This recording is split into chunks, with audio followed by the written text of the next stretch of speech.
Chapter 300.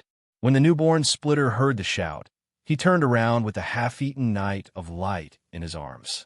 He saw the silver-armored middle-aged knight rushing towards him with a spear in his hand. The spear was half the length of a standard cavalry spear. The tip of the spear was flickering with a cold light.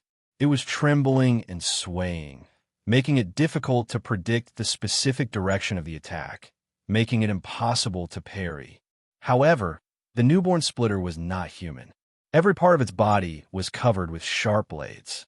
The moment the knight's spear was about to pierce it, it immediately abandoned the half of the light knight's body and quickly crawled out like a spider. Its side-like arms came from all directions.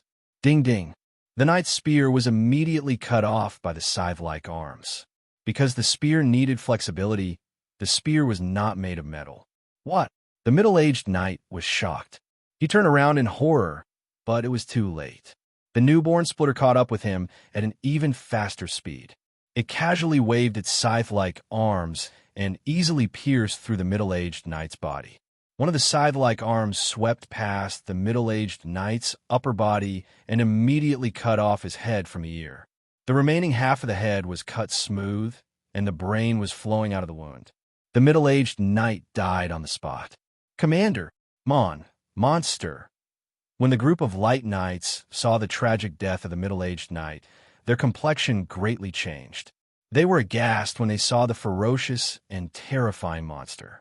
Their previous courage disappeared in an instant. The newborn splitter was about to bite the middle-aged knight, but when it saw the group of light knights, it let out 2 low growls. The growl was somewhat deep, and it was no longer like the previous hissing sound. Its body slightly moved and suddenly bounced out like a hedgehog. It fell into the group of light knights. In a flash, 2 light knights were cut off. Their eyes were wide open in horror as they fell to the ground. When the light knights saw such a terrifying scene, their complexion turned pale. Their whole body trembled as they frantically turned around and ran away. The newborn splitter was as fast as lightning. It caught up with them like a phantom. Before they could see its movements clearly, they saw the knights of light who were caught up with it had already been cut into several pieces. One of the handsome blonde knights of light was running away in panic. His helmet fell to the ground, and his snow-white face was filled with fear. A sharp sickle arm pierced through his spine and came out from his chest. It pierced through his body and lifted him up high in the air. Oh! The golden-haired knight screamed in pain. The other, scythe-like arms of the newborn splitter streaked across the air as if it had been startled. The body of the newborn splitter was cut into several pieces and fell to the ground. The miserable shriek also stopped abruptly. In less than a minute, the stronghold had turned into a purgatory. Dean saw this scene from afar, but he was relieved. He pulled out the grass with small thorns on the ground, twisted it into a rope, and wrapped it around his feet. He ran to the other side of the barrier so as not to leave his footprints on the ground. He wanted to disguise this attack as a monster attack, and it had nothing to do with humans. Even if the little guy was found by the Holy Church, he would not be implicated. What's more, the truth was that he hadn't done anything at all. Soon, Dean went around to the other side of the stronghold and entered the radiation zone. Because it was close to the stronghold, there was no smell of blood in the air. Radiation mutant beasts rarely wandered around here. After entering the radiation zone, Dean turned around and looked at the barrier, waiting quietly. After a moment, as he expected, the newborn splitter jumped down from the barrier and chased after him. What a terrifying little guy. Dean looked at its bloody scythe arms. Dean's heart was filled with emotion. The Knight of Light who was guarding the stronghold had the physique of a senior hunter. Although he lacked combat experience, fighting skills, and experience in dealing with monsters, but his physique was still there. He didn't have the leeway to resist and was killed by the little guy. It must be known that the little guy was born less than an hour ago. Dean turned and ran away as he saw the little guy coming closer. The Light Vatican will definitely pay close attention to a stronghold that was wiped out. They can guess from the scene that the stronghold was attacked by an extremely powerful monster. In that case, they will definitely find someone with perceptive abilities to track the scent. However, the radiation zone is now the world of the savages. The Light Vatican probably won't go so far as to risk entering the radiation zone just to hunt a monster. Unless they send an elite team of senior hunters, then they will need to cooperate with the 6 consortiums. The Knights of Light of the Holy Church aren't responsible for fighting with the monsters. At least during the peaceful times when the monsters were attacking the territory, they didn't attack the monsters. There aren't many senior hunters in the 6 consortiums. At least, there are only a few senior hunters on the surface. I don't know if there are any in the dark. But anyway, as long as we go deep into the radiation zone, the possibility of them tracking us is not high. At the same time, Dean glanced at the new hunter who was running beside him. This little guy was really good at making trouble for him. Hiss! Running to a grassland, a dark green, poisonous snake suddenly jumped out of the grass. The color of its body was exactly the same as the grass. Dean's reaction was quick. He was about to make a move, but he didn't raise his hand when he felt a strong wind passing by. The next moment, the snake's body was cut off from the middle. The snake's head was still trying to bite him. Whoosh! The new splitter jumped up and pounced on the snake. Its mouth under its abdomen bit the snake and fell on the other side of the grass. Dean glanced at it. He didn't expect the little guy's digestive ability to be so fast.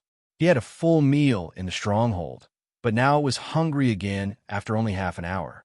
Dean ran for another 7 or 8 minutes. Suddenly, he saw a vague outline of a building in the lush woods under the mountains in front of the grassland. He was startled and suddenly thought of a possibility. Is it the barbarian's house? His heart pounded as he thought of this. He had never seen the savage who claimed to be an ancestor. It was impossible to say that he wasn't curious. The towering giant wall and the various details made him puzzled. The last time he heard old Feline talk about the origin of the savage, he had a lot of speculations. Especially when he saw the dagger, there was a creepy feeling in his heart. Dean didn't take a detour and didn't stop. He lowered his body and quietly ran over to take a look. He wanted to sneak closer, but the new splitter didn't care about him. It ran side by side with him. Perhaps it thought that Dean's speed was too slow. It ran around him in circles. It looked very cheerful. Dean smiled in his heart. He didn't dare to say anything, although the little guy didn't show any hostility towards him. But who could predict the changes in a monster's character? It could be fine a second ago, but it could eat you the next second. Soon after, he arrived in front of the forest at the foot of this mountain. He was on guard against the possible attacks of the newborn splitters while sizing up the building behind the forest. Now that he was closer, he immediately discovered that he wasn't mistaken. There was indeed a building in the depths of the forest. Moreover, its style and material were completely different from the houses in the residential area. It was a bit like a concrete building from the olden era. Dean slowly and cautiously went into the woods. The newborn splitter swaggered in. When it was in high spirits, it casually waved its scythe-like arms and cut down some medium-sized trees. The tree trunks fell down and pressed on other small trees. It was extremely conspicuous in the quiet forest. Dean was speechless when he saw such a big movement. Looking at it walking around and cutting down trees, he had a headache and wanted to kick it to death. Chapter 301. When Dean came to the front of the building, he saw that the building had long been a desolate ruin. Lush vines from the windowsill, the door, and other places like a green viper covered most of the building. Concrete. Dean was startled as he saw the rough cement on the surface of the building. The style of the building was very similar to the houses of the old era. It looked like a small bungalow. However, the color of the cement and the degree of damage on the walls were not as bad as the outside of the wall. It was built by the barbarians? Old Feline said that the barbarians drank blood. How did they know how to build such a building? Dean was puzzled. Is it the place where the survivors of the catastrophe lived 300 years ago? The descendants of those people all lived here and then left 50 years ago? If a building had been inhabited for more than 200 years, then it was possible to preserve it in good condition. Dean was surprised as he looked at the building hidden in the depths of the woods. He was alarmed when he heard the sound of Splitter approaching. He was relieved as he saw that Splitter didn't have any intention to attack. He stepped on the weeds on the ground and entered the familiar style of the building. Squeak! The door of the building was slowly pushed open and the dust fell. The whole building seemed to be on the verge of collapse. Dean looked around and found some rusty iron locks and animal traps in the room. In addition, there were some simple furniture and beds. Clothes were scattered on the floor, and the furniture was overturned on the ground.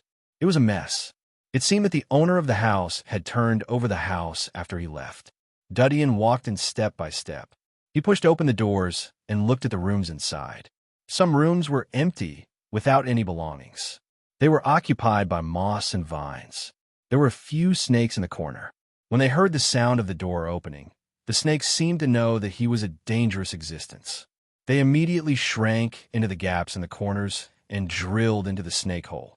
Dean retracted his gaze and left the room. He continued to walk into the building. Bang! The new splitter came in from behind. Its huge body collapsed the door frame. Dean looked back, worried that it would run around and destroy the weak house, burying him alive. He quickly looked around, but didn't see anything strange, so he immediately turned around and left. Bang! At this moment, Dean returned to the living room and was ready to leave. The splitter's body sank and fell down. The ground under its feet was empty. Is there a basement? Dudian was startled. He quickly rushed over and looked inside. The pitch-black underground did not affect his vision, and he immediately saw a scene that stunned him. There was actually a secret room below, and on the walls of the secret room, there were all kinds of experimental tools and some sharp weapons. In addition, there were also a few huge experimental tables. Secret laboratory? Dean was startled. He hesitated for a moment, but jumped down from the edge of the hole. He landed next to the new splitter. He opened up a distance from it and looked around. He found that the inside was extremely spacious. It had a diameter of more than 300 square meters. It was equivalent to a small basketball court. Moreover, there seemed to be a corner in front of him that wasn't sealed. Dean was not in a hurry to check, but looked around. He saw 2 experimental tables stained with dried blood. The experimental tables were slanted, and there was a dent of about 20 centimeters on the edge of one of the tables. It seemed that something had hit it, and the steel pipe on the edge of the metal table was pressed into an arc. His nose sniffed and smelled another experiment table covered with a white cloth. It exuded a faint, rotten smell and the stench of bones. He was familiar with this smell. It was similar to the monster skeletons that could be seen everywhere in the ruins outside the giant wall. Dean's eyes were dignified. He stepped forward and pulled the white cloth off the table. Crash! The white cloth fell to the ground. The thing on the platform was revealed in front of him. It turned out to be a human skeleton. Dean's eyes flashed as he looked at the human skeleton. The height and shape of the skeleton were no different from an ordinary human. The only difference was that there were 2 extremely sharp teeth in the mouth of the skeleton. They were much sharper than the general canine teeth. They were about the length of a finger. It was not difficult to imagine the appearance of the skeleton when it was alive. The fangs would reach the chin from the mouth. Fang people. Dean frowned. He felt that he had strayed into a dark secret. This secret was either related to the virus outside the giant wall or the barbarians. He carefully looked at the skeleton. Except for the fangs, there were no other characteristics. He immediately memorized the characteristics in his mind. He turned around and looked at the other parts of the laboratory. There was a row of huge glass jars. It was often used by biologists to soak biological tissues. The smell of formalin was exuding from the jars. 2 of the jars were broken. There was only light green water inside.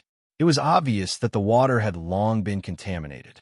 The rest of the jars were soaked with tongues, hearts, and other parts. There was even a skin soaked in one of the jars. It was the skin of a human face. Dean slightly frowned. After looking around, he slowly walked toward the corner in front of him. It seemed that the new splitter was quite hungry. It stood in front of the jars and didn't take any action. It seemed that it was sniffing the quality of the food. It paused for a moment and turned away. It didn't touch the things inside the jars. It followed behind Dean. Its side-like arms gently rubbed against each other. Dean looked back at the splitter and quickened his pace a little.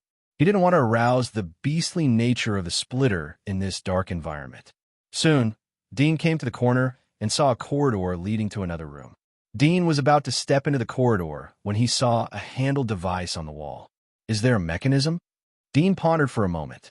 He stopped in front of the passage and turned to look at the new splitter. He saw that the new splitter slowly walked over. It also stopped when it saw Dean stop. Dean thought for a moment. He pulled out a piece of dried blood and threw it into the passage. The attention of the new splitter seemed to be attracted by the blood. It looked at the falling blood but still stood motionless. Dean was in a dilemma as he tried to think of other ways. At this time, the new splitter slowly moved forward and entered the passage. Dean's eyes lit up. He quickly grabbed the handle on the wall and pulled it down. Gotcha! Suddenly, the sound of gears turning echoed. A huge iron cage fell from the passage. The position of the cage didn't completely match the place where the new splitter was standing. The edge of the cage pressed against the scythe-like arms of the new splitter. The scythe-like arms shrank back in lightning speed due to the pain. The cage fell to the ground. The new splitter was locked inside. Chapter 302. However, this pleasant surprise was fleeting. The newborn splitter was suddenly trapped by the iron cage. As if it was frightened, it angrily swung its scythe-like arms. With several sharp, clanging sounds, the iron cage suddenly broke. Dean's mouth twitched. He knew that he was thinking too much. He slowly retreated so that the latter wouldn't vent its anger on him. However, the newborn splitter obviously did not vent its anger on him. After cutting off the iron cage, it turned around. After seeing that there was no more movement, it walked into the passage. Dean breathed a sigh of relief and followed into the passage. Soon, he came to a spacious laboratory inside the passage. It seemed to be a storage room. There were several dusty shelves on the ground, but the goods on them had been swept away. He looked around and saw a table covered with cobwebs. It looked like a desk, and there was an oil lamp on it. Dean casually opened a drawer under the desk, and a black snake suddenly jumped out. Dean stretched out his hand like lightning and pinched it. His other hand grabbed the snake's tail and pulled it. Bang! The snake was torn into two pieces and thrown to the other side of the wall. The new splitter smelled the blood and rushed over to eat it. Dean opened another drawer and saw a book with a black cover. There were several strange characters on it. They were similar to the giant wall, but there were some differences. Dean picked it up and looked at it. There were many words written on it, but he didn't know any of them. It's not English or Chinese. Is it the characters of other countries? Dean frowned as he turned a few pages. He put away the book. He would go back to see if there were any records of such characters in the super chip. Dean put away the book and glanced around. He saw that there was nothing left. He was slightly disappointed. He looked at the new splitter and saw that it was looking at him. It gently rubbed its scythe arm. Dean had some scruples in his heart. I have to find a way to trap this little guy. I can't kill it, but I don't have the conditions to trap it. If I can communicate with old Feline, then I can build a cage and lock it inside. But I can't contact old Feline for the time being. I have to get out of here as soon as possible. I have to help this little guy hunt, or it will be hungry and will likely hunt its own kind. Thinking of this, he sighed in his heart and rubbed his fingers, thinking of solution. Dean sighed. He could only choose a compromise. It was impossible to trap the newborn splitter. Although he wanted to take it as his own, but the conditions didn't allow him to do so. He could only temporarily release it.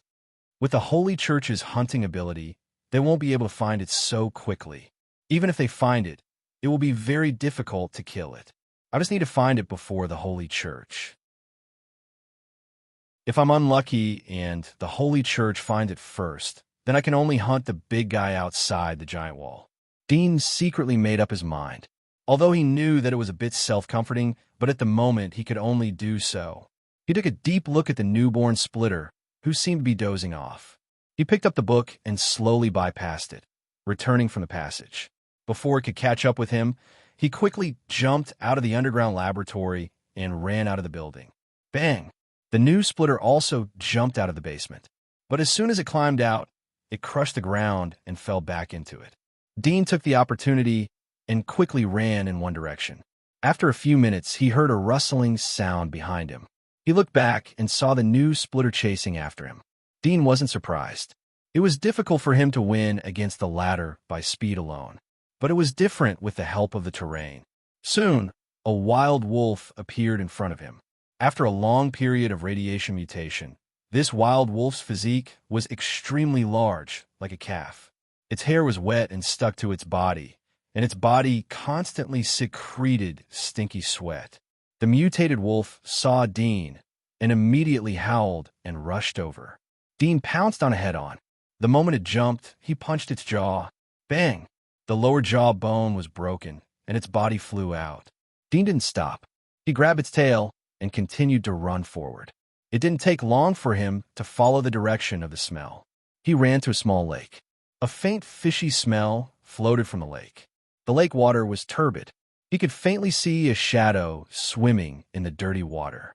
Dean lifted the mutant wolf and crushed its head with his foot. He completely killed it and smashed it on the ground.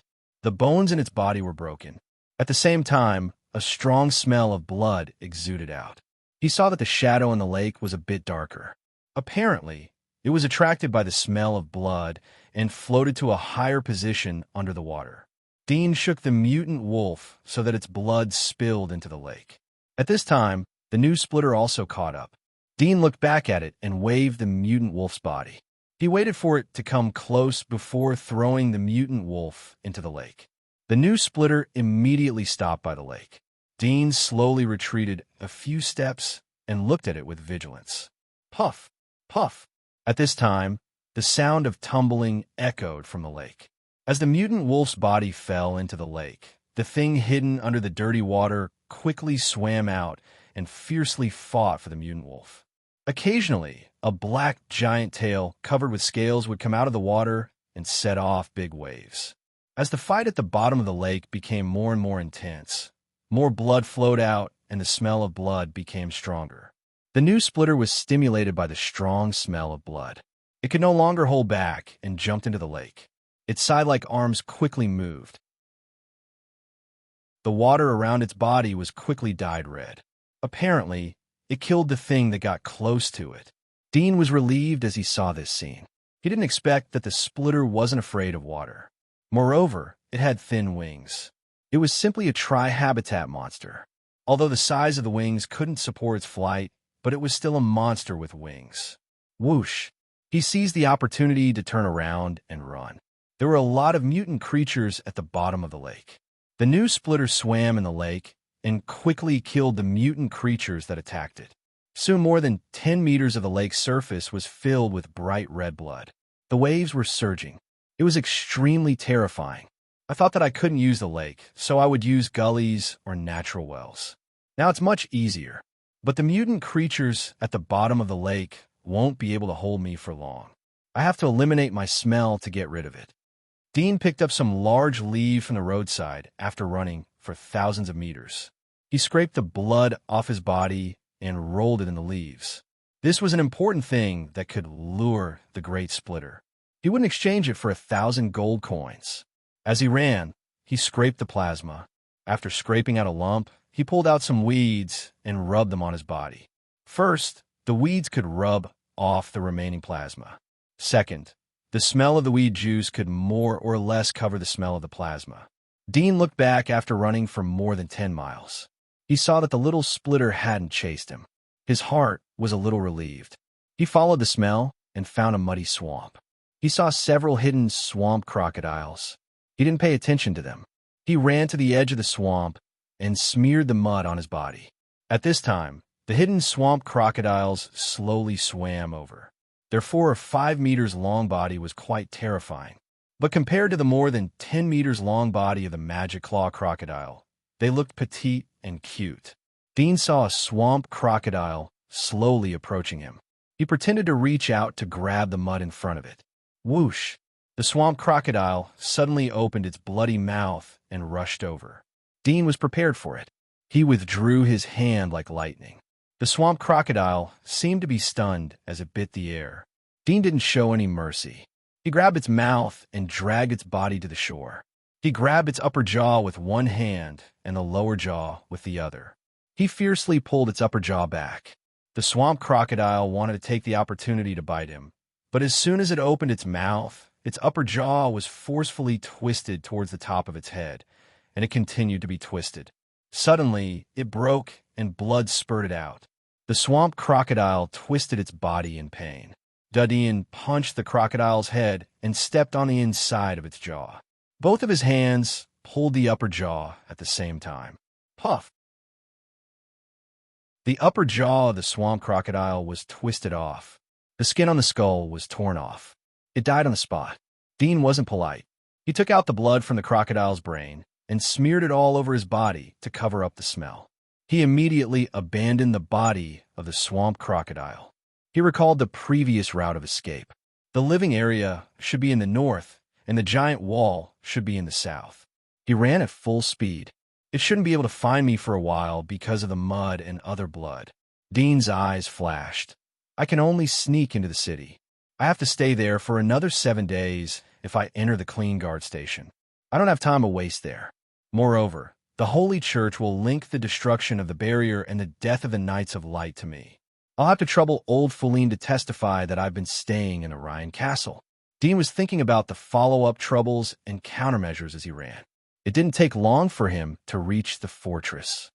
According to the military reports from the past half a month, the barbarians have attacked Snow City Stronghold and Red Coral Stronghold. Although these two strongholds have been defended, they must be heavily guarded. However, the Desert Rock Stronghold, which is further away from them, should have fewer troops. Dean looked at the fortress from afar. He lurked in nearby grass and sniffed the smell in the air. Half a minute later, he came out of the grass. Everything was as he expected. He lowered his body and lurked in the middle of the fortress where there was less smell. Chapter 303. Whoosh! It was almost dusk, and the setting sun was shining on the towering rock walls of the fortress. Dean was like a gecko as he climbed along the wall. When he came to the front of the sharp wooden stakes, he saw that the patrolling soldiers on both sides were separated from each other and patrolled to the other side. He quickly jumped into the fortress and rubbed his hands against the wall to slow down the force of his fall. After landing, he rolled over to minimize the sound of his fall. Dean quickly glanced around. He saw that there were several patrolling soldiers in the distance. They were far away from him. He immediately rushed to the other side. He had the experience of smuggling last time, so this time he was more familiar with it. He bypassed the patrols of the guards and came to the desolate wilderness of the fortress. It didn't take long for him to meet a desolate town. I didn't expect that every time I sneak and I would be naked. Dean smiled as he sneaked into the town. He sneaked into the backyard of a house. He stole a set of clothes and put them on. Then he quickly left the town. He took advantage of the darkness and ran towards the direction of Yardtown. A few hours later, Dean arrived at the Yardtown. The sky was dark, and the curfew would be coming soon. Dean glanced at the hillside behind the town.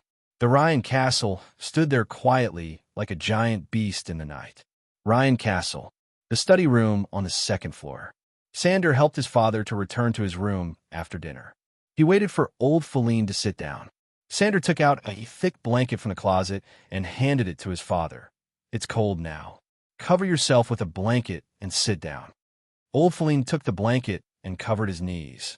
He sighed. He hasn't come back for so long. I don't know what happened to him.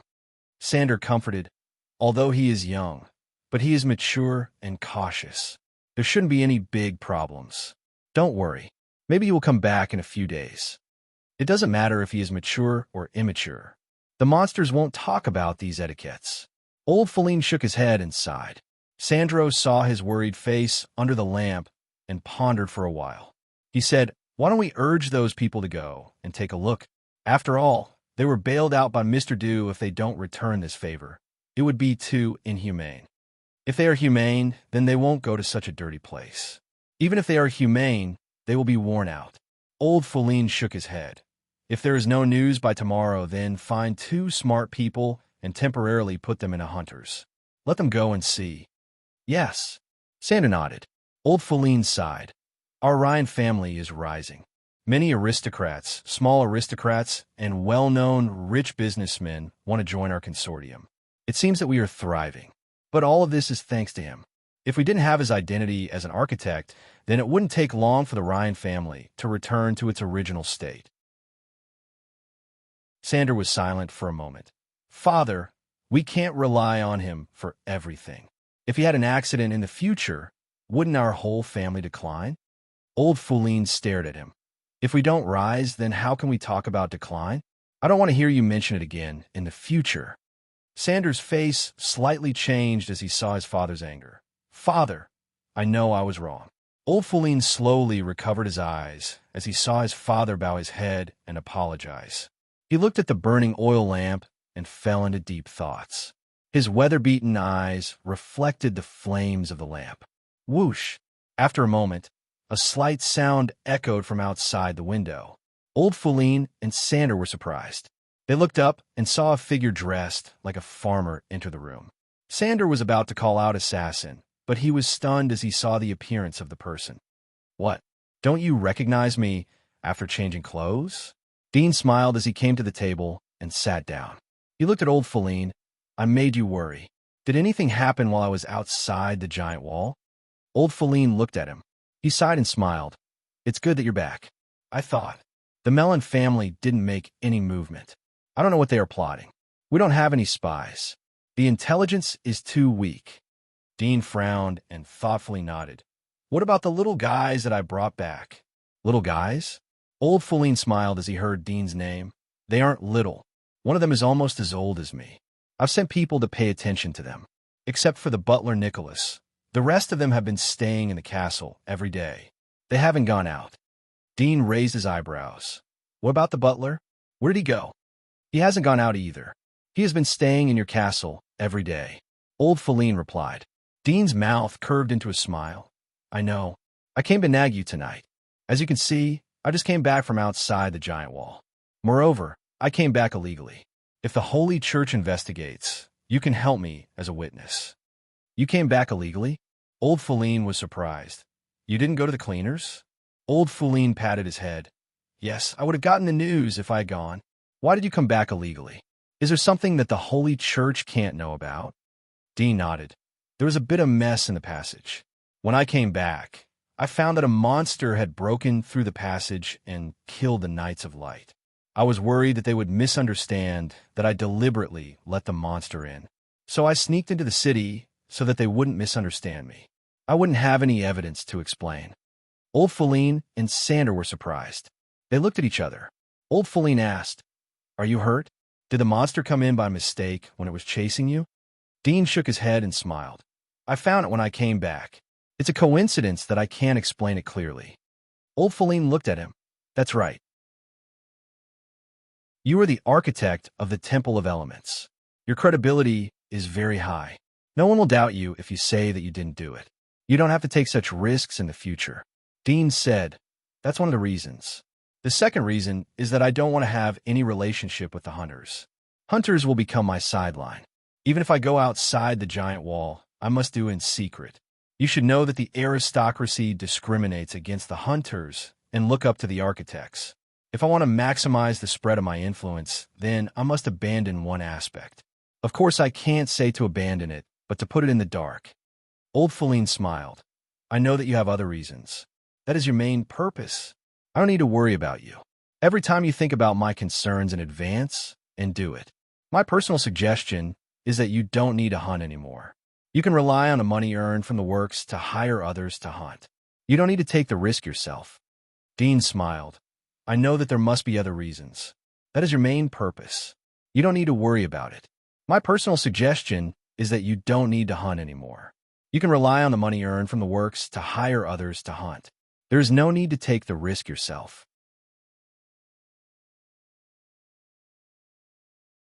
Chapter 304. Dean slightly frowned and sneered. The Mellon Consortium doesn't dare to attack the architect of the Temple of Elements. They want to use this roundabout way to weaken my prestige and influence in the aristocracy. They want to take advantage of the long-time rejection and disgust of hunters by the aristocracy. Yes, Old Foulin nodded. So we can't let them succeed. You will stay in the Temple of Elements and fight back against them. Dean shook his head. I don't have time to stay in the temple, but I have to go back to the Temple of Elements to buy some materials. I can solve this matter on the way. Old Foulin looked at him for a moment. All right, you handle this matter yourself. Dean nodded and got up. It's getting late. I'll go back first. If the temple comes to investigate, tell them that I've been here. All right, I'll handle this matter. Old Feline agreed. Dean left the main entrance of the Rhine castle under the escort of Old Feline and Sandro. His sudden appearance surprised the other members and servants of the castle. They didn't know when the young man had appeared in the castle. It was curfew time when he returned to the yard town. But Dean was sitting in the carriage of the Rhine family. He was unimpeded all the way. After a few hours, he returned to his castle by the Moser River. There was a faint light on the second floor of the castle. Apparently, there were people who hadn't slept yet. There was a trace of coldness in Dean's eyes. The carriage stopped, and he got off. Two knights from the Rhine family recognized Dean. They didn't expect that the young master would come back late at night. They were surprised and quickly came forward to greet him. They opened the door of the castle for him. Dean entered the castle and opened the door of the hall. He saw that there were 2 oil lamps in the hall. The light was weak, and there was no one in the empty hall. He sat down at the table and looked at the guard, called the butler and Ollie from the kitchen. The guard was nervous as he saw Dean's face. He replied, "Yes." After he finished speaking, he quickly ran up the stairs. A moment later, a series of hurried footsteps came from the second floor. The guard and Nicholas rushed over one after the other. Nicholas was standing on the second floor's handrail when he saw the familiar figure sitting in the hall. His expression changed slightly, but in the next moment he put on a surprised smile and hurried forward, saying, "Young master, you're back?" Duddian glanced at him, but didn't care about the surprise on his face. He coldly said, "Make me tea." Nicholas answered, "Yes." He picked up the teapot and poured a cup of tea for Dean. Dean glanced at the tea and coldly said, "There's no heat at all. How can this be called tea?" Nicotine's expression changed slightly, but he quickly revealed an apologetic expression and said, "It's this little one's fault. I'll go boil some water for you." After he finished speaking, he turned around and ran into the kitchen, just in time to run into the chef Ali, who came out from another side room. His face immediately became serious, and he shouted, "Quickly go boil water. The young master is back. What are you dawdling for?" After boiling water, cook some of the young master's favorite snow rabbit ribs. The chef, Ali, was a middle-aged man in his 30s. He had just been woken up from his sleep. Hearing the young master calling him, he put on his clothes and hurried over. When he heard Nicotine's words, he was startled for a moment. Then he quickly agreed and turned around to go to the kitchen. "Ollie, come here," Duddian called out. Ollie was startled. He immediately stopped and looked at Nicotine. He quickly bypassed him and came to stand in front of Dean. "Master, what do you want me to do?" Dean didn't reply to him, but turned to Nicotine. "You go boil the water. I have something to do with Ollie." Nicotine's face slightly changed. He forced a smile. "Yes." He turned and walked into the kitchen. Nicotine boiled the water after a while. Fortunately, he had been a butler since childhood, so he was very familiar with the work of the servants. Soon he returned to the hall with a pot of boiling water. The hall was dead silent. Alan was standing in front of Dean. Dean was sitting at the table. His fingers were gently tapping on the table. His face was calm and unfathomable. He felt a chill in his heart and smiled. "Young master, the water is here." Dean nodded. "Put it here. Go and call the others." Now, Nicotine was startled. Duddian looked at him and indifferently said, "Why? Is it late?" Nicholas quickly said, "Not late, not late, I'll go now." Finished speaking, he quickly went upstairs. After a moment, Sergei, Gwyneth, and Jean came down from upstairs. They saw Dean sitting in the hall. Sergei and Gwyneth looked at each other. They saw the meaning in each other's eyes as they went down the stairs. Jean was the first to go downstairs. He was still wearing his pajamas. He looked at Dean in surprise. "You finally came back. We thought." Suddenly he thought of something. He looked around and his face turned ugly. Old hand. Dean looked at him and whispered, "I tried my best." He was unlucky. Jin's eyes turned red. "I don't blame you. It's just that his body." Dean was silent. "There's no way to bring it back." Old Jean clenched his fists and lowered his head. "It's all my fault. I'm too weak. If I was stronger like Sergei, maybe I could have killed that thing." Dean looked at him but didn't say anything. He turned to look at Sergei and Gwyneth. Sergei smiled as he saw Duddy and, I didn't expect you to be so lucky. We thought that you were taken away by a monster. We waited for you at the entrance for 3 days, but didn't see you come back. It's reasonable to say that your chances of survival are slim, but your luck is good. Dean stared at him. I heard that the patriarch of the Ryan family asked you to go outside the giant wall to find me. Why didn't you go? Sergei shrugged his shoulders and said, We don't know where you went. How can we search for you? I don't have a perception ability. You know, you can't blame me. Gwyneth, who was next to him, said, My magic marks ability doesn't have a perception ability, so there's no way to find you. Liar. At this time, Jean, who was standing in front of Dean, looked up and angrily said, I was going to go, but you two stopped me. You said that if Dean died, then we would be free. Sergei's face slightly changed as he coldly said, Don't slander me. You need evidence. Yes. Gwyneth's eyes were cold as she stared at Jean. Dean slightly raised his hand to interrupt Jean, who was about to continue to argue. I know what you were thinking. I don't care what you think in your heart, but at least let me see your loyalty. Speaking up to here, he looked at Sergei and Gwyneth. Do you really think that if I die, you will be free? I'm sorry to tell you that if I die, then the umbrella over your head will be gone. You will die a more ugly death than me. You won't be imprisoned again. Sergei and Gwyneth's face slightly changed. Sergei opened his mouth. He is lying. We didn't. Dean raised his hand to interrupt him. I don't ask you to search for me outside the giant wall, but you should at least wait for me to come back. Maybe I will be dying when I return to the entrance of the giant wall. Wouldn't you be able to save my life if you were there? Sergei was startled and speechless for a moment. Dean softly said, I said that I will give each of you 3 chances. Sergei, you have used up 2 of them. I hope that you are on your own. Sergei's face slightly changed as he turned his head. Dean didn't pay attention to his attitude. His eyes fell on Nicholas, who was always respectful. Butler, I'm here. Nicholas quickly replied, Do you know that you have used up all 3 chances? Dean narrowed his eyes. There was a hint of killing intent in his voice. Young master, I don't understand. I remember that I offended you in the carriage on the way back. Now that I'm in your castle, I've always behaved myself. You can't misunderstand me because of my past actions. In front of you, I don't have the ability to turn over a new leaf. I've long since given up. Moreover, I'm already so old. Nicholas hurriedly tried to explain. Dean shook his head.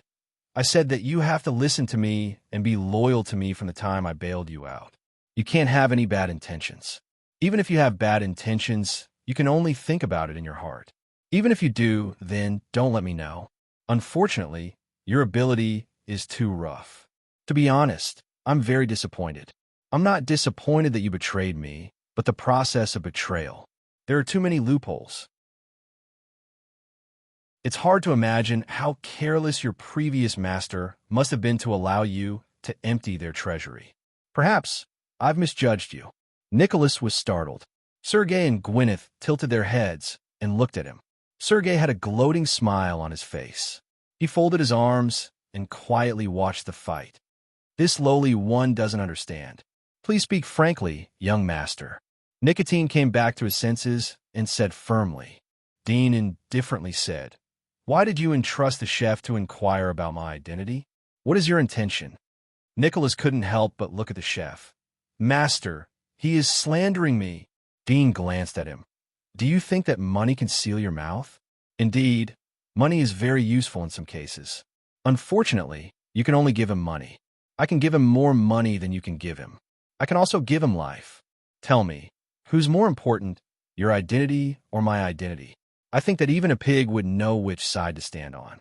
Nicotine's expression immediately turned ugly. He lowered his head and said, Young master, I know I was wrong. I just wanted to serve you better. You don't have to say these words. Dean indifferently said, The 3rd betrayal was when you searched for my things in my room. The 4th betrayal was when you secretly sent a letter to the Melon Consortium to inform me that I was going to hunt outside the giant wall. Nicholas hurriedly said, It wasn't me. It really wasn't me.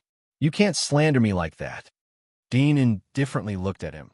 You should be glad that I'm very busy right now. I don't have time to deal with you. I've said that I'll make those who betray me cry. Since you're restless at home, then the next time we go hunting, you'll come with me." Nicotine's expression changed as he hastily said, "Young master, you can't do this to me. I can't accept this. I like to make people unwilling." "Master, Dean raised his hand to interrupt him. He waved for Alan to retreat. He glanced at Sergei and Gwyneth. "You should also get ready and have a good rest. We will go outside the giant wall in 2 days." He turned to Jean. "You stay at home and hire a few servants. Remember to pick carefully. Don't let other consortiums get the news and take the opportunity to send people in."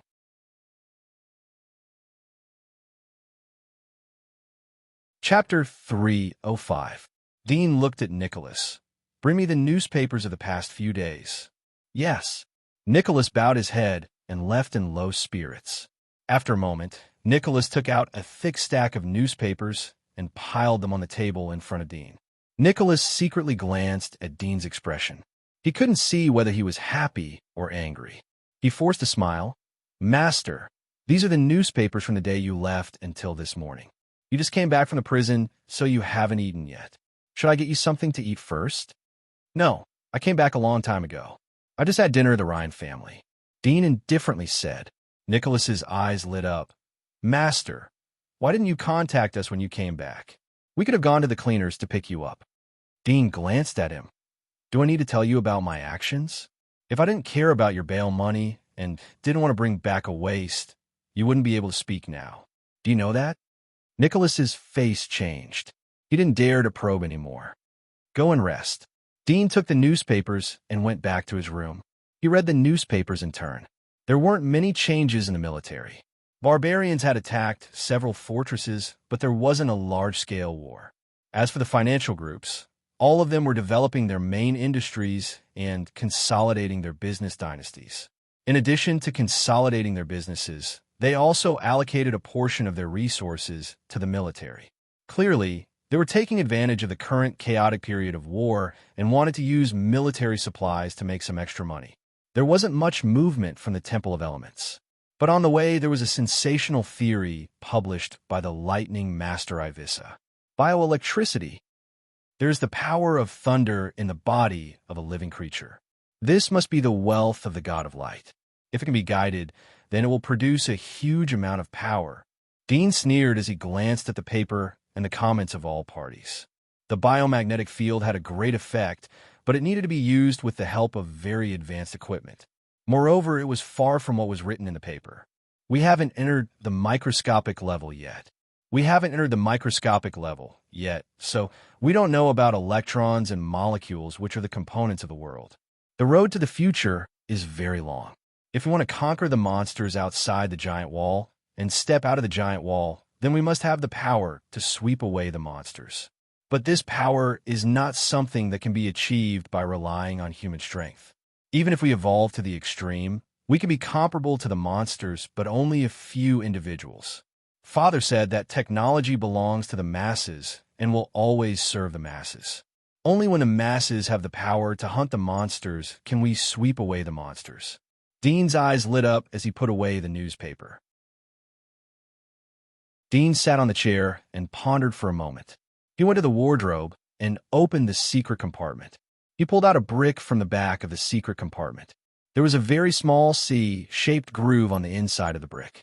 He gently twisted the handle, and the wall next to him slowly rotated. A small dark compartment appeared. The space was very small, no more than 2 cubic meters. The superchip and the card reader were wrapped in different cloth. Even if someone found them, they wouldn't know how to use them. The card reader had fingerprint recognition. Dean took it out and sat on the bed to read the knowledge inside. The night passed. Dean put the card reader and the superchip back into the dark compartment. He also put the book he brought back into the dark compartment. He changed into clean clothes and went downstairs. He looked at Nicholas, who was waiting for him in the hall. "Prepare the car and pack breakfast. I'll eat on the road." Nicholas was startled. "What are you doing?" "I'm going to the temple." Dean looked at him and indifferently said, "Oh, master, wait a moment. I'll go and prepare everything for you." Nicholas nodded and turned around to prepare. His humble expression quickly darkened, and a trace of disappointment flashed in his eyes. Tell Sergey to go to the place where I bought steel last time and order another batch of steel. The quantity will be the same as last time. Dean took the breakfast and went out. He looked back at Nicholas. If the steel doesn't arrive before I come back, then you and Sergey will be responsible for it. Yes. Nicholas smiled. The carriage slowly moved away. Dean lifted the curtain. Hurry up. Change the flag of the temple. The coachman was surprised, but quickly complied. He inserted the flag of the temple on the carriage. He whipped the horses and galloped away. After a moment, Dean arrived at the foot of the mountain where the headquarters of the Temple of Elements was located. The carriage went straight to the front of the temple under Dean's command. Dean jumped out of the carriage and glanced at the temple. Although it was early, but it was already 8 o'clock when he arrived. Many architects who lived in the headquarters of the temple had woken up and started to work. More than a dozen figures could be seen in the hall of the temple. Dean followed the stairs into the temple. He glanced around and found the trading desk. He quickly walked towards it. Hello, what can I do for you? There was a pretty girl behind the trading desk. She was holding a book called Basic Metal Theory Encyclopedia in her hand. She felt that someone was coming over. She looked up and saw the intermediate architect medal pinned on Dean's chest. There was a trace of polite smile on her face as she casually asked. Dudian noticed that she also had a medal on her chest. It was an intermediate medal. He was surprised as the girl's age was almost the same as his. He didn't expect that she would be an intermediate architect. This shock only lasted for a moment. He quickly asked, "Is there a cage that's harder than the others?" The girl slightly frowned. "We only sell items here. If you want to buy a cage, you can go outside and buy it. There are a lot of them in the military. I want a very strong cage. An ordinary cage won't do. What is the hardest metal you have here?" Dudian asked. The girl indifferently replied, "We don't have a cage, but the hardest metal we have is tungsten steel. It is a kind of alloy. You can entrust a metal architect to build a cage for you or entrust me. Of course, there will be a lot of fees." Tungsten steel? Dudian was startled. He didn't expect that the alchemy department will be able to refine tungsten steel. The last time he reminded Nightingale about aluminum alloy, the concept of alloy didn't appear in metal smelting at that time. If the concept of alloy was developed after the introduction of Nightingale's alloy products into the market, then in just a few years they had smelted tungsten steel. Such development was simply amazing. All right, tungsten steel. Dean decided that the cage made of tungsten steel wouldn't be able to break free from the strength of the small splitter. If the cage was big enough and the steel pipe was thick enough, then even the great splitter wouldn't be able to break free.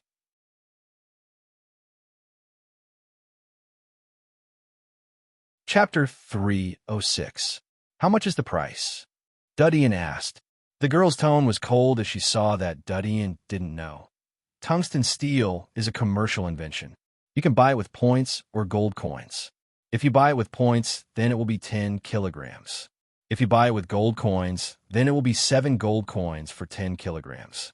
If you don't buy it, then it will be 10 gold coins for 10 kilograms. You are an intermediate architect, so I will give you a 30% discount. If you're a senior architect, then 50% discount. Dudian was a bit surprised. 10 gold coins for 10 kilograms? This tungsten steel is almost the same price as copper coins. Of course, it is a precious metal alloy, so it is as expensive as copper coins. The girl's expression became indifferent as she saw his reaction. Please leave if you don't want to buy it. Dudian pondered. The price of metals in this world was generally more valuable than the metals in the old era. The first reason was that the refining process was very basic, which led to the scarcity of metals. The second reason was that the war outside the fortress and the hunting outside the giant wall required top-grade steel to make weapons and armors.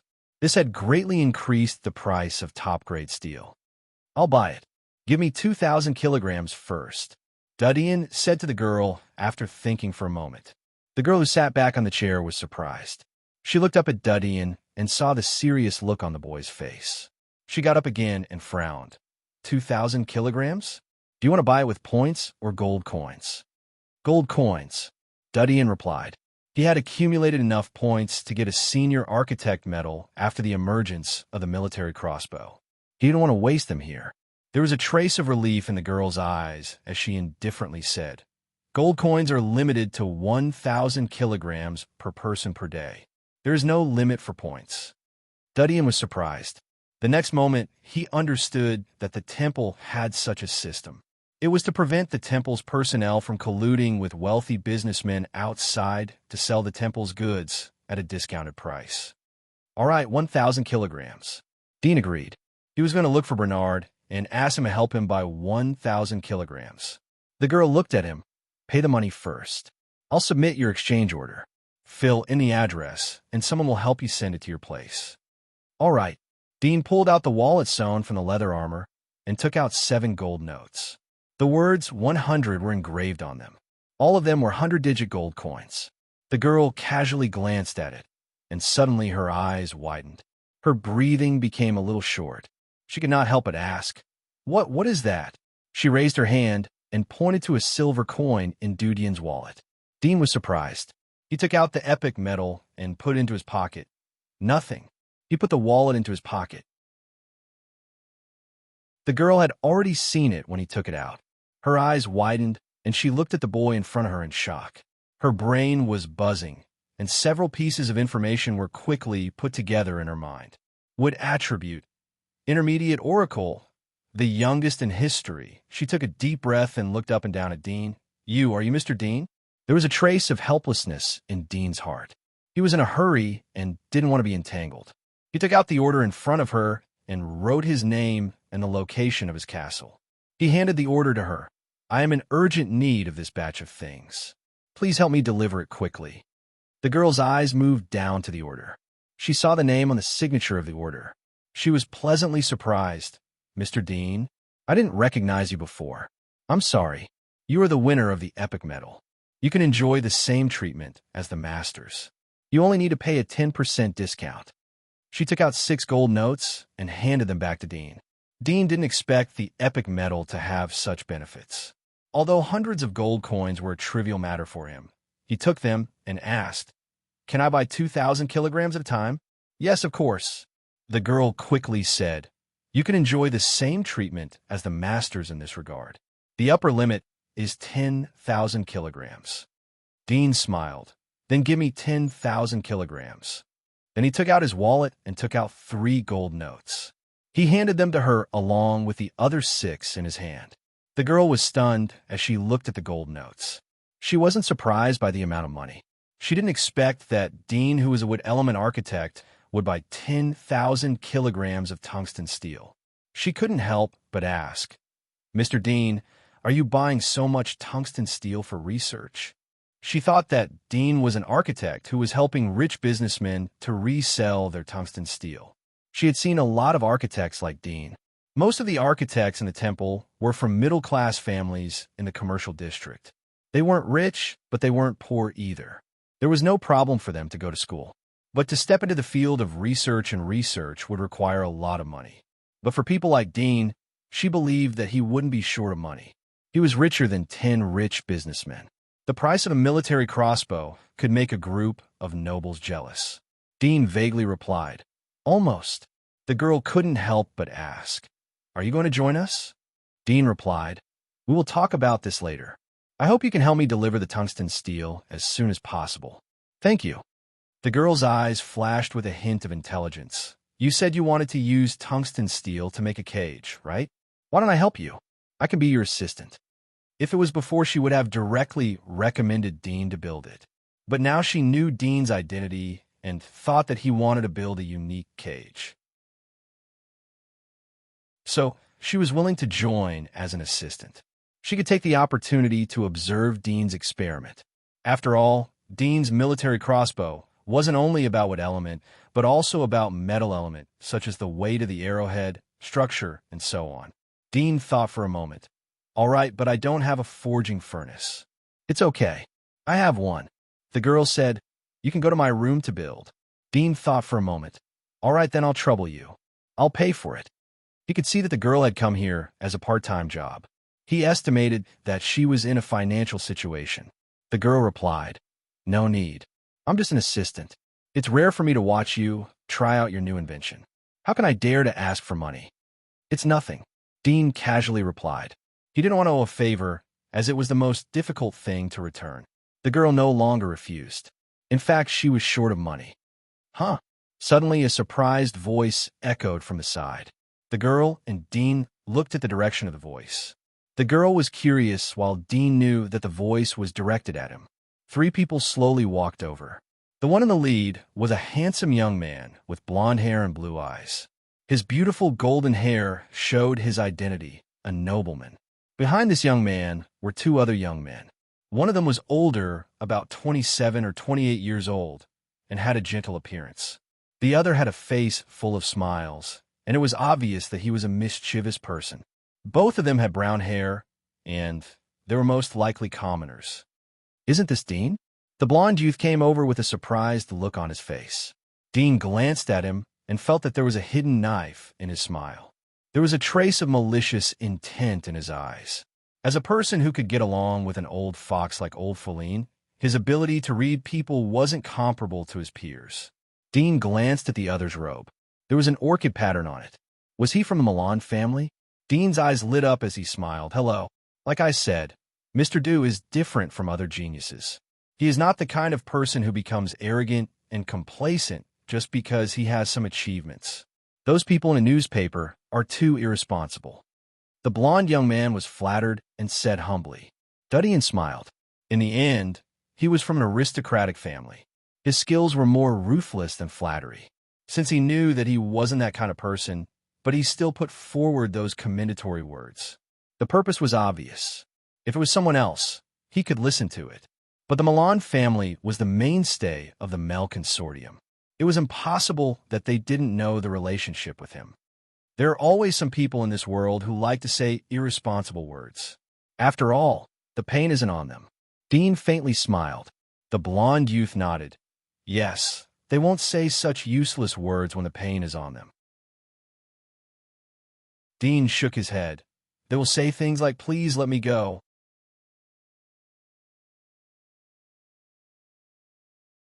Chapter 307. Mr. Dean is really humorous. The blond youth laughed twice. I heard that Mr. Dean is not only an architect but also a hunter. His rank is the same as an architect's intermediate rank. Mr. Dean is really a genius. You have 2 jobs, but you still have outstanding achievements. You must have had a great harvest when you went hunting outside the giant wall, right? Hunter? The girl next to him was startled. She looked up and down at Dean. There was tension and scruples on her face. Dean faintly looked at the youth. Who told you that I went outside the giant wall? The blond youth laughed. I read it in the newspaper. It seems that it was misinformation. Newspapers are getting more and more unprofessional. It's not that the newspaper is unprofessional, but there are too many fools. Dean said in an indifferent tone. There's an old saying that rumors stop with the wise. I believe that you should have heard of it. After all, your Milan family is a great aristocratic family. Everyone in the family is a good person. You should understand this shallow knowledge. The blond youth's face slightly changed. Yes, you are right. I didn't teach you a lesson. Dean indifferently smiled. It was just an exchange. How can you say that I am teaching you a lesson? The blond youth's expression changed. He lowered his head and said, You're right. I'm misunderstood. It's easy for you to misunderstand things. The newspaper misunderstood me. You misunderstood me when I communicated with you. It's easy to make mistakes and offend people. If it's spread out, people will laugh at you. Fortunately, you met me today. I'm very tight-lipped and will never spread it. Dean coldly said. The golden-haired youth's expression changed slightly. He forced a smile and said, Thank you. Dean didn't look at the blond youth as he looked at the girl. When will the materials arrive? The girl responded, It will take at least 2 hours. All right, let's go to your room and prepare the tools. Is that okay? Dean asked. He was very anxious about this matter. The longer the splitter was, the more likely it would stir up trouble and be arrested by the Holy Church. All right, I have no problem. The girl immediately replied. The blond youth's eyes flashed as he heard their words. There was a look of surprise on his face. Mr. Dean, are you going to make an invention? I didn't see your shadow in the temple, so I thought you went outside the giant wall. Duddian indifferently said, You don't have to repeatedly mention the Great Wall. Do you think I would go there with my identity? Are you trying to humiliate me? The golden-haired youth didn't expect this youth to be so sharp with his words. His expression changed as he said, I don't dare. I didn't mean to offend you. Please forgive me. Dean said to the girl, lead the way. Well, please wait a moment. I'll send your order to the higher-ups first. She turned around and ran into the room behind the trading desk. Not long after, she returned with a mediocre-looking young man. I'm leaving. I'll leave this place to you. The girl giggled at the young man. The young man said blankly, all right. The girl came in front of Dean. Shall we go? Dudian nodded and motioned her to lead the way. The blonde youth saw that Dean completely ignored him. There was a trace of anger in his eyes, but he tried to restrain himself. After the blonde youth left the temple with the girl, he put away the modest smile on his face. His face was expressionless as he clenched his fists in his sleeves. Master Kedden, should we find someone to teach him a lesson? Break one of his arms while no one is around. A brown-haired youth whispered in the youth's ear. The blonde youth looked at him and said in a cold voice, Didn't you hear what I just said? This kid is not only an architect, but also an intermediate hunter. You want to find someone to teach him a lesson? There are less than 50 people in the entire commercial district who can teach him a lesson. None of them are people we can invite. What are you going to do to teach him a lesson? So powerful? The brown-haired youth was surprised. The blonde youth snorted. The monsters that were brought back from outside the giant wall were killed by these monsters. They're all monsters. What do you know? You're a frog at the bottom of the well. The brown-haired youth's face changed.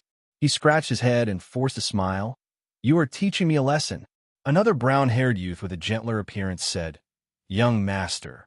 After all, he is the winner of the epic medal. In the near future, sooner or later, he will step into the senior oracle and may even become a master. Let's not provoke such a person. The blonde youth indifferently said, I have already provoked him. Do you think I would be stupid enough to come and provoke him? Why would I set up such a terrifying enemy? The two youth looked at each other in confusion. The blonde youth didn't explain anything to them. It was normal for civilians to not understand the struggle between nobles. Even if they saw the newspaper, they didn't understand the source and purpose of the newspaper. They didn't understand the hostility and attacks behind it. Moreover, he disdained to talk about these things to civilians. Dean followed the girl out of the temple. Hey, isn't that Dean? Is that the genius Dean? The one who won the epic medal? At the moment it was 8 or 9 o'clock. There were a lot of architects who came out to exercise outside the temple. They were surprised to see Dean walking side by side with the girl. Only a few of them had strong self-esteem and didn't want to go over to watch. The girl was surprised to see the reaction of these people. She didn't expect that Dean's influence would be so strong. Dean was a bit distressed. He forced a smile and greeted these people. He knew that now was the time when his fame was at its peak. His every move would be on the news. The Melon Consortium didn't dare to attack his identity as an architect in order to avoid angering the Holy Church. So they chose to use his hunter identity to pull down his influence and glorious image. If he used his identity as an architect to do something inappropriate, then it would inevitably become a gap for the Melon Consortium to attack. Although this kind of attack could only use soft attacks such as newspapers, but the damage caused was more severe than any hard sword stabbing. After all, a person's mouth was the most terrible weapon in the world. Dean and the girl left in a hurry after politely declining the questions of many people. Dean covered his face with his sleeves after walking for a while. Although it looked a bit strange, but at least it didn't delay the journey. After a moment, the two arrived at the girl's castle. This way, the girl led the way in front.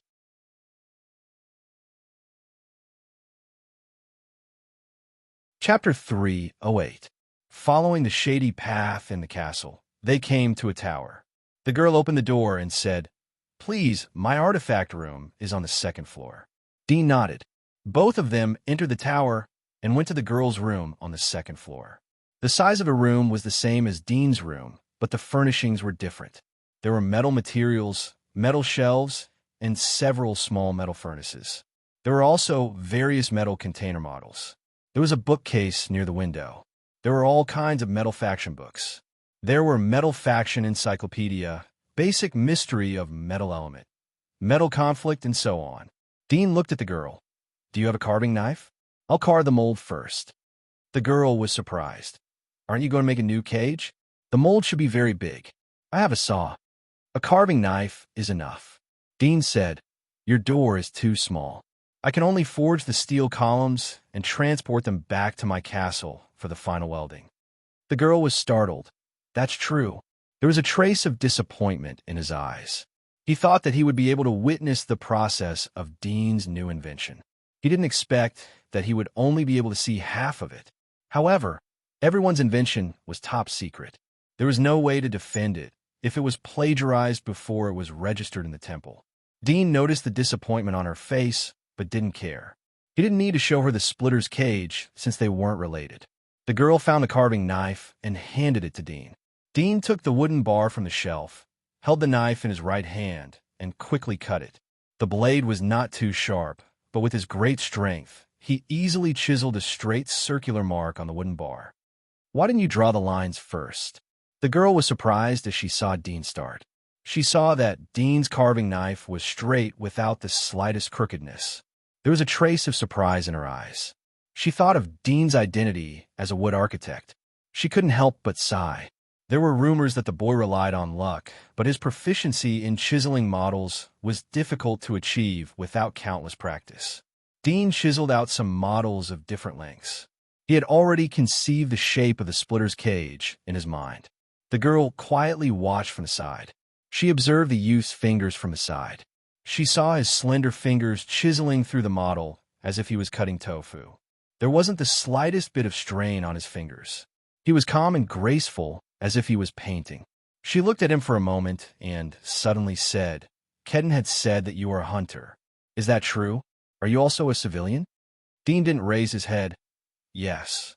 His black hair proved his identity. Although there were nobles who had hair colors other than gold, but there were very few of them. The girl couldn't help but look up at his cheeks. There was a trace of fear in her eyes. She whispered, Hunters often deal with monsters. They are very bad people. Moreover, they are grumpy and arrogant. You seem to be very different from other hunters. Dean indifferently said, The hunters I have seen are very modest, wise, and cautious. The girl carefully asked, Are you still a hunter? Dean's hand paused for a moment. He was silent for 2 seconds. I haven't done it for a long time. Really? The girl's eyes lit up, and she said in surprise, That's great. Dean was silent as he quickly carved the model. While his left hand was practicing carving, his right hand's control had also increased a lot. Even if he was copying fine works of art, he could carve 70%, not to mention a rough model like the cage. All the models were finished after a moment. Dean looked for a chair to sit down and rest. He was thinking about other things as he waited for the materials to arrive. Knock. Suddenly, there was a knock on the door. The girl who wanted to talk to Dean was surprised. She opened the door and indifferently said, What are you doing here? Ellen, I came to see you. A young man's voice came from outside. Can I come in to talk? No. The girl flatly refused. Her attitude was not polite. It seemed that both of them had some unpleasant things. The young man said, Ellen, I'm also a guest. Why are you treating me like this? You're not my guest. Ellen indifferently said, I know what you're going to do. Don't have any ideas about me. The young man was angry as he saw her speak so bluntly. I heard that you have brought back a man. Is it true? Ellen coldly said, What does it have to do with you? You are one of my people. Of course it has something to do with me. The youth's voice was filled with anger. He pushed open the door and saw Dean sitting next to the bookshelf in the room. Dean was sitting next to the bookshelf and casually taking out various books. His eyes turned red. He pushed away Ellen's arm and stepped forward. Hey boy, who are you? Get out here. Tungsten gold element. Dean frowned as he heard the voice behind him. He turned around and looked at the person. It was a young man with light blonde hair. His appearance was above average. He was not handsome, but not ugly. Judging from the material of his clothes and hair color, he should be a noble. But his hair color was diluted. He was either an aristocrat from the commercial district where the climate was relatively hot, so the aristocrats generally had light blonde hair, or he was a declining aristocrat. His father or ancestors had intermarried with civilians. With just a glance, Dean was able to see through the identity of the other party. This was not eyesight, but experience. Although I don't know what your relationship is, but you better not yell at me, Dean indifferently said. The anger on the young man's face didn't diminish as he saw Dean's appearance.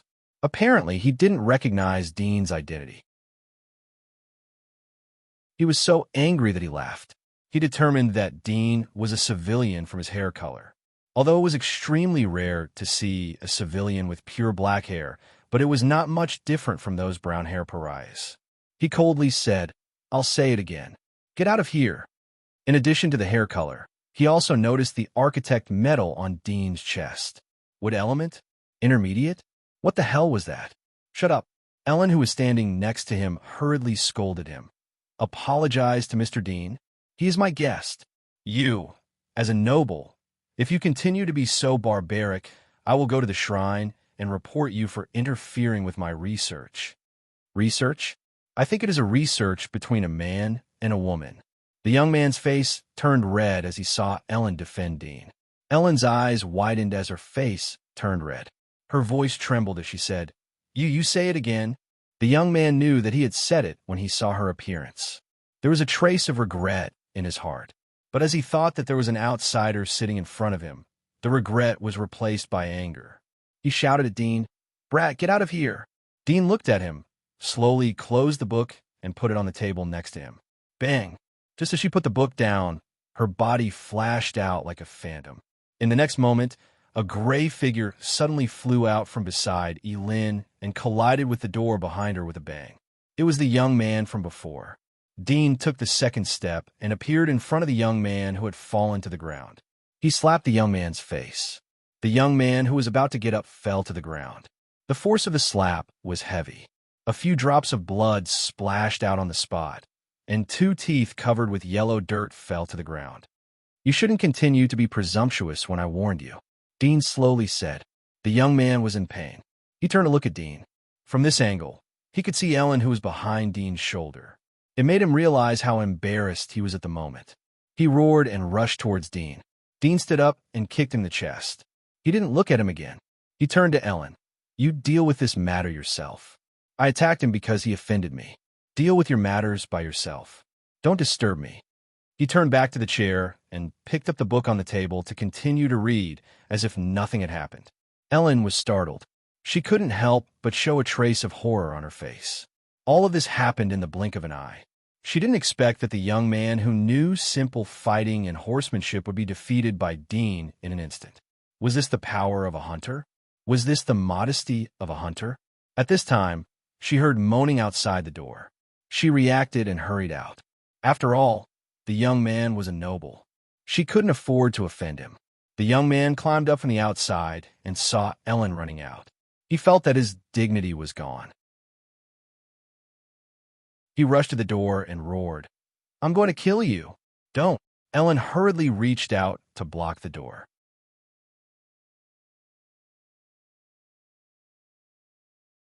Chapter 309. The young man and Ellen turned their heads at the same time. The one who spoke was a fair-skinned young man, elegant and handsome. He wore a pure white robe, but what was different from an ordinary robe was that there were 2 black dragons embroidered on his shoulders. The youth who was about to get angry saw the 2 black dragons. His face slightly changed. "Isn't he with Element? How can he be here? You're looking for the wrong place." "No," Ellen quickly replied. "Mr. Dean is here. What do you want from him?" The youth was startled as he heard Ellen's words. Suddenly, he remembered the medal on the chest of the youth who was sitting on the chair. Wood element intermediate level. Wasn't the legendary genius Dean also at the intermediate level of wood element? He took a deep breath as his face turned ugly. "Did you say that person is Dean?" Ellen looked at him and sighed. "Yes, you're always like this. You can't change your impulsive character." The youth clenched his teeth. "I won't give up on you even if he is Dean. Although I'm not as good as him, but I'm a noble and he is just a civilian. I know more than him in other aspects." Ellen was startled. I'm sorry. The youth apologetically interrupted the two. Can you take me to see Mr. Dean? My teacher asked me to pass a message to him. There was a trace of shock in Ellen's eyes. Your teacher? Master Black Dragon is looking for him? The youth was stunned. He felt that he had been slapped in the face. No matter how many things he knew, how could he be compared with a master? Even though he was a noble, he had never had the chance to interact with a great master, just like the Cloudbird and the Earth Dragon. Although the latter was a commoner, his status was higher than many nobles, and now there was even a great master looking for him. Yes, the youth smiled and nodded. Ellen said, "Please come in, he is inside." She moved aside to let the youth in. Dean, who was sitting on the chair and reading the book, heard the words outside the door. There was a trace of surprise in his eyes. He knew about the names and positions of some masters when he first entered the temple. For example, Ivissa was a master of lightning. Ivissa was nicknamed Hungry Thunder because he used lightning research as food. He would starve if he didn't eat for a day. Master Black Dragon, whose real name was Manta, was an earth element master. He was good at coal research. Therefore, he got the title Black Dragon. Soon, the fair young man entered the god relic room under Ellen's lead, and the young man who was kicked out earlier followed behind. "Hello, Mr. Dean." The youth's eyes lit up as he saw Dean sitting on the chair. "My name is Dirya. My teacher, Manta, is looking for you to go to the Parliament of Gods." Parliament of Gods?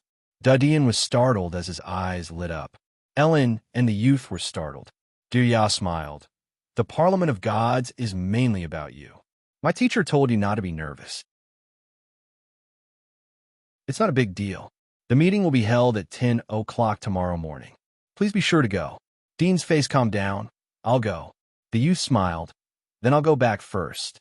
He bid farewell to Dean, Ellen, and the youth, and went out the door. Ellen and the youth recovered. Ellen was shocked as she looked at Dean. The meetings of the Temple of Gods were held to discuss important matters related to the temple. Historically, only master-level characters were able to enter the Temple of Gods. Moreover, not all masters were able to participate in the meetings of the Temple of Gods. This showed the importance of the Temple of Gods. Dean was probably the first person with the lowest rank to enter the Temple of Gods. The youth's face was complex as he whispered to Dean, "Mr. Dean, I'm sorry. I offended you." After saying that, he lowered his head in humiliation. He was unwilling to apologize, and even more unwilling to apologize to another person in front of the person he loved. However, he realized that the youth sitting in front of him, who was only a few years younger than him, had the power to easily destroy his family. He did not dare to offend him. Ellen was shocked as she heard the youth's words. She had been in contact with the youth for a long time.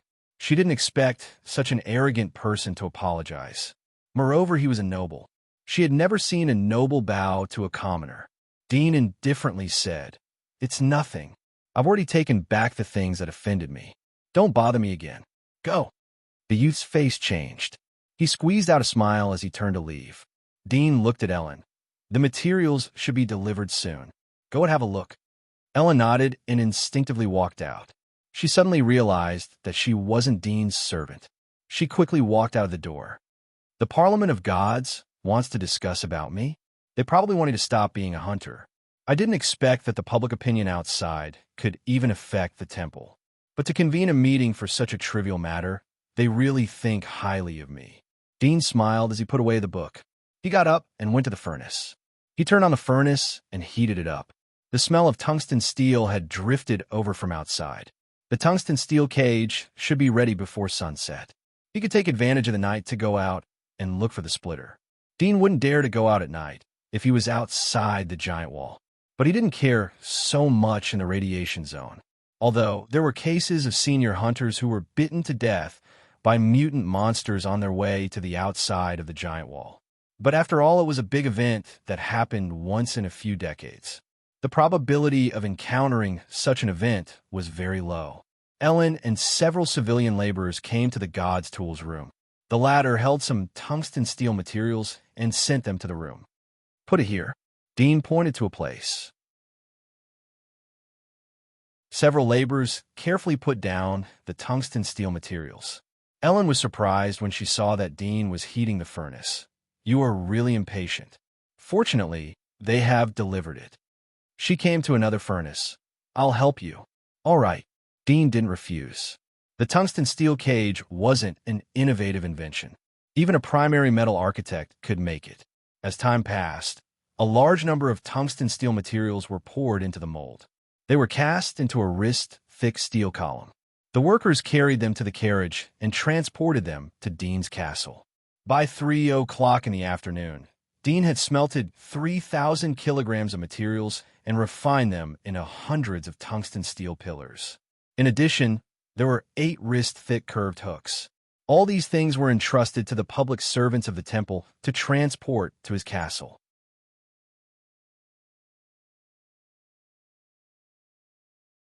Chapter 3:10. The remaining 7,000 kilograms of tungsten steel had been sent to the castle by the time Dean returned to the castle. Dean told Nicholas to arrange people to put the tungsten steel materials in the waste field behind the castle. As for the 3,000 kilograms of tungsten steel cylinder and the tungsten steel hook, they were all piled up on the training ground next to the waste field. Dean asked Sergei and Jean to move the smelting furnace from the basement to the training ground. It was a small smelting furnace. It was about 3 meters high. He bought it from the market for more than 10 gold coins. Although 10 gold coins wasn't worth mentioning for him, but it was equivalent to 7 or 8 years of savings for civilians. Dean taught Sergei how to heat the furnace.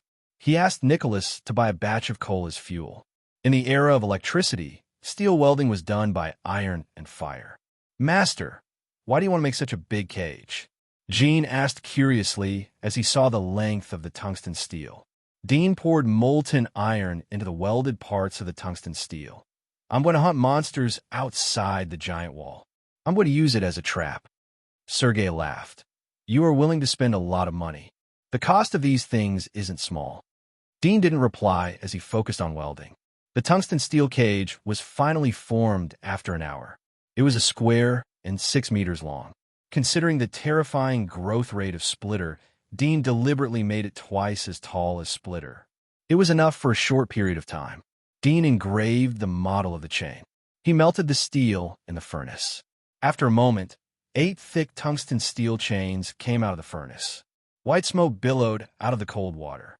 After cooling down, he connected one end of the chain to the tungsten steel hook and the other end to the cage.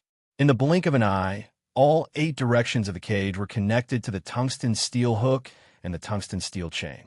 Sergei and others were amazed as they saw the shape of the cage. At the same time, they were curious about the monster that Dean was going to hunt. Dean called the carriages. The carriages were prohibited from entering the main streets of the commercial district. They could only travel in the suburbs of the commercial district. There were different sizes of carriages. The largest one was an adult mammoth carriage. It was 7 to 8 meters high. Soundhorn mammoth was a domesticated animal. It was used by humans like horses. Its fierce nature had been tamed and erased from generation to generation. It rarely attacked people. Nevertheless, the Soundhorn mammoth carriage was still prohibited from entering the main district.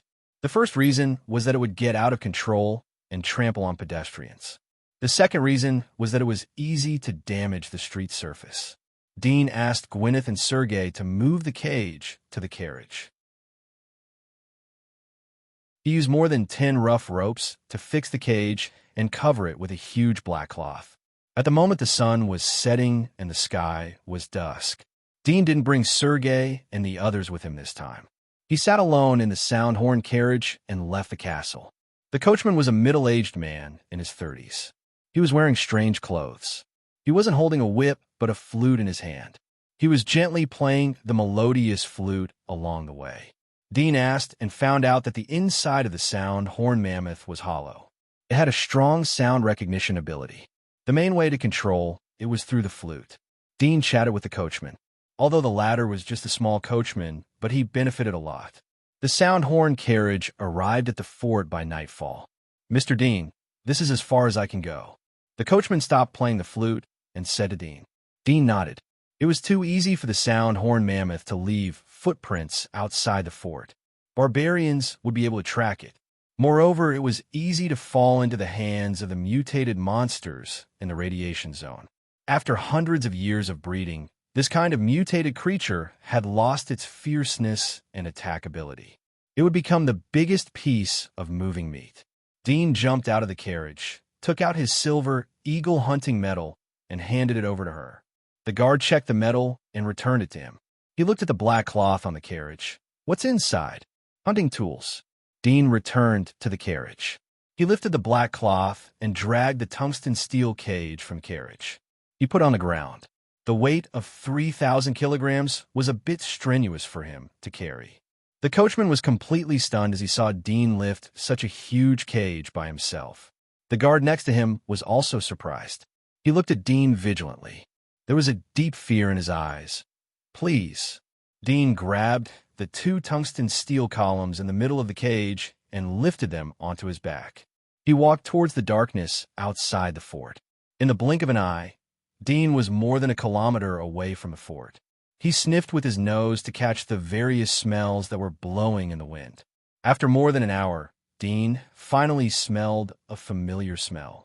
It was the smell of Splitter. His eyes lit up as he lifted the cage and walked towards the direction of the smell. It didn't take long for the smell to become stronger in front of him. Most likely the Splitter was there. He stopped and threw the cage on the ground. He shook his sore and stiff hands and took out the hunter's blood that he had scraped from his body last time. He smeared it on the hunter's armor on his shoulder.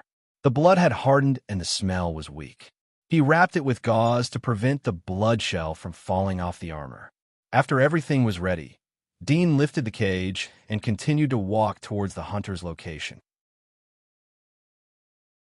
Many mutated beasts in the radiation zone had come out to hunt in the darkness. In just a few miles, Dean encountered several strange mutant beasts, but they were easily killed by him. Dean suddenly smelled the scent of the hunter, and it was getting stronger and stronger. He immediately knew that the hunter had noticed him and was approaching him. His eyes were slightly cold, and there was a trace of nervousness in his heart, but more excitement. He put the iron cage on the ground and waited for the hunter to come. After a moment, there was a rustling sound in the darkness. A huge shadow jumped out of the cage. It was nearly 4 meters tall. Its whole body looked like a ferocious seaweed. All of its limbs were scythes or sharp blades. Every part of its body was a weapon for attack.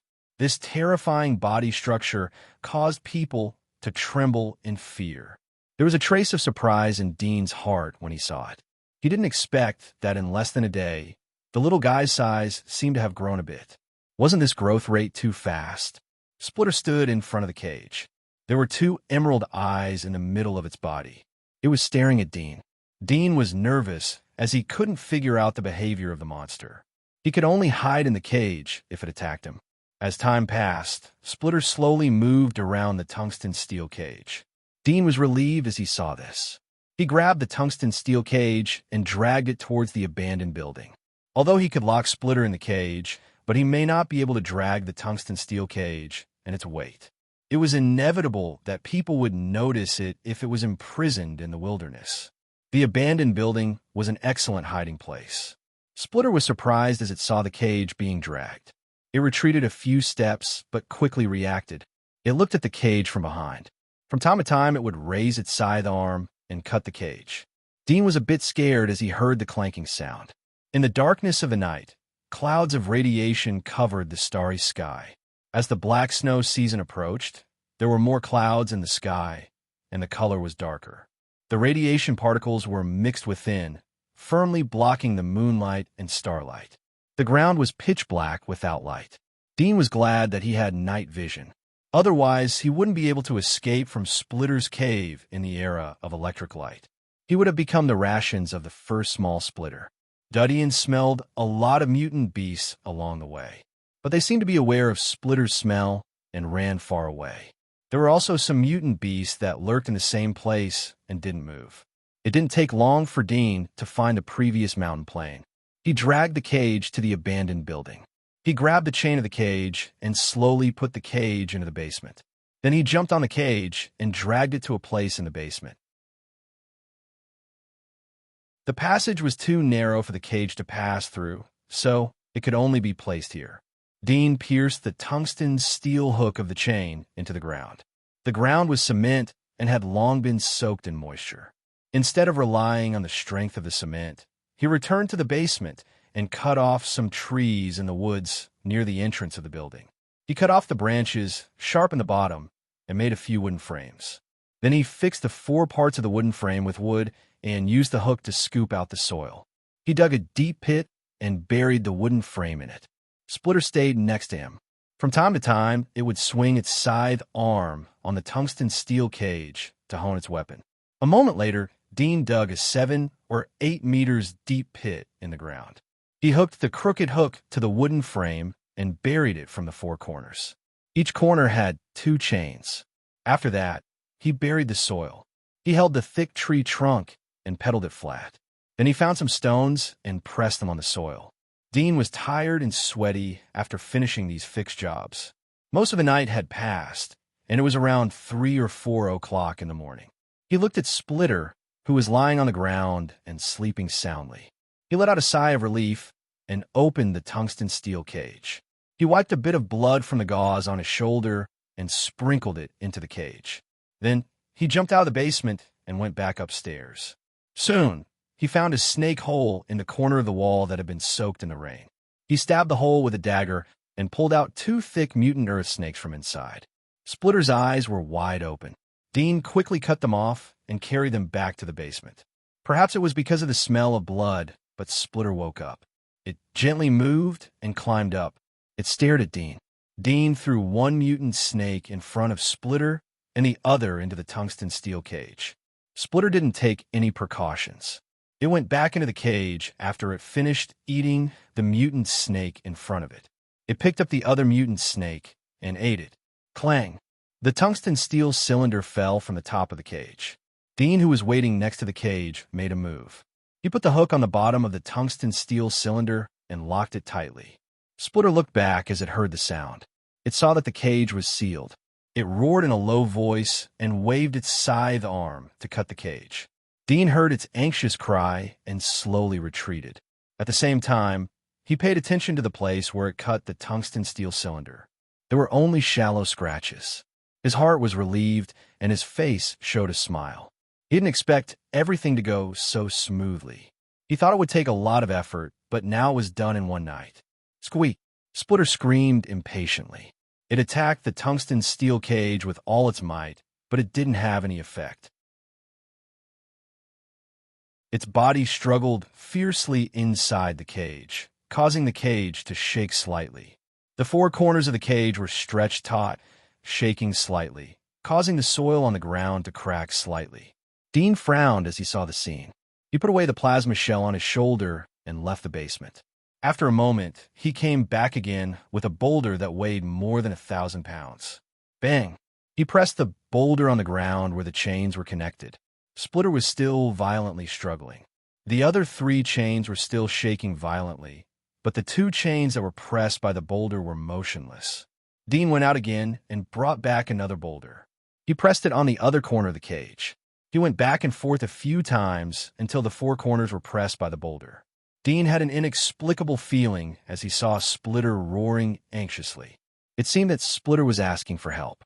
He couldn't help but sigh as he turned away. He found some leaves to cover the entrance of the basement. He followed the smell and went to the wilderness to hunt several mutant beasts. He brought them back to the basement and threw them into Splitter's cage. Splitter saw the food as it stopped hitting the cage. It lowered its head and ate the food. It didn't take long for several mutant beasts to be eaten by it. It roared as if it had recovered its strength. It continued to hit the cage. Dean turned and left the basement. He looked at the sky outside. There was a touch of dawn.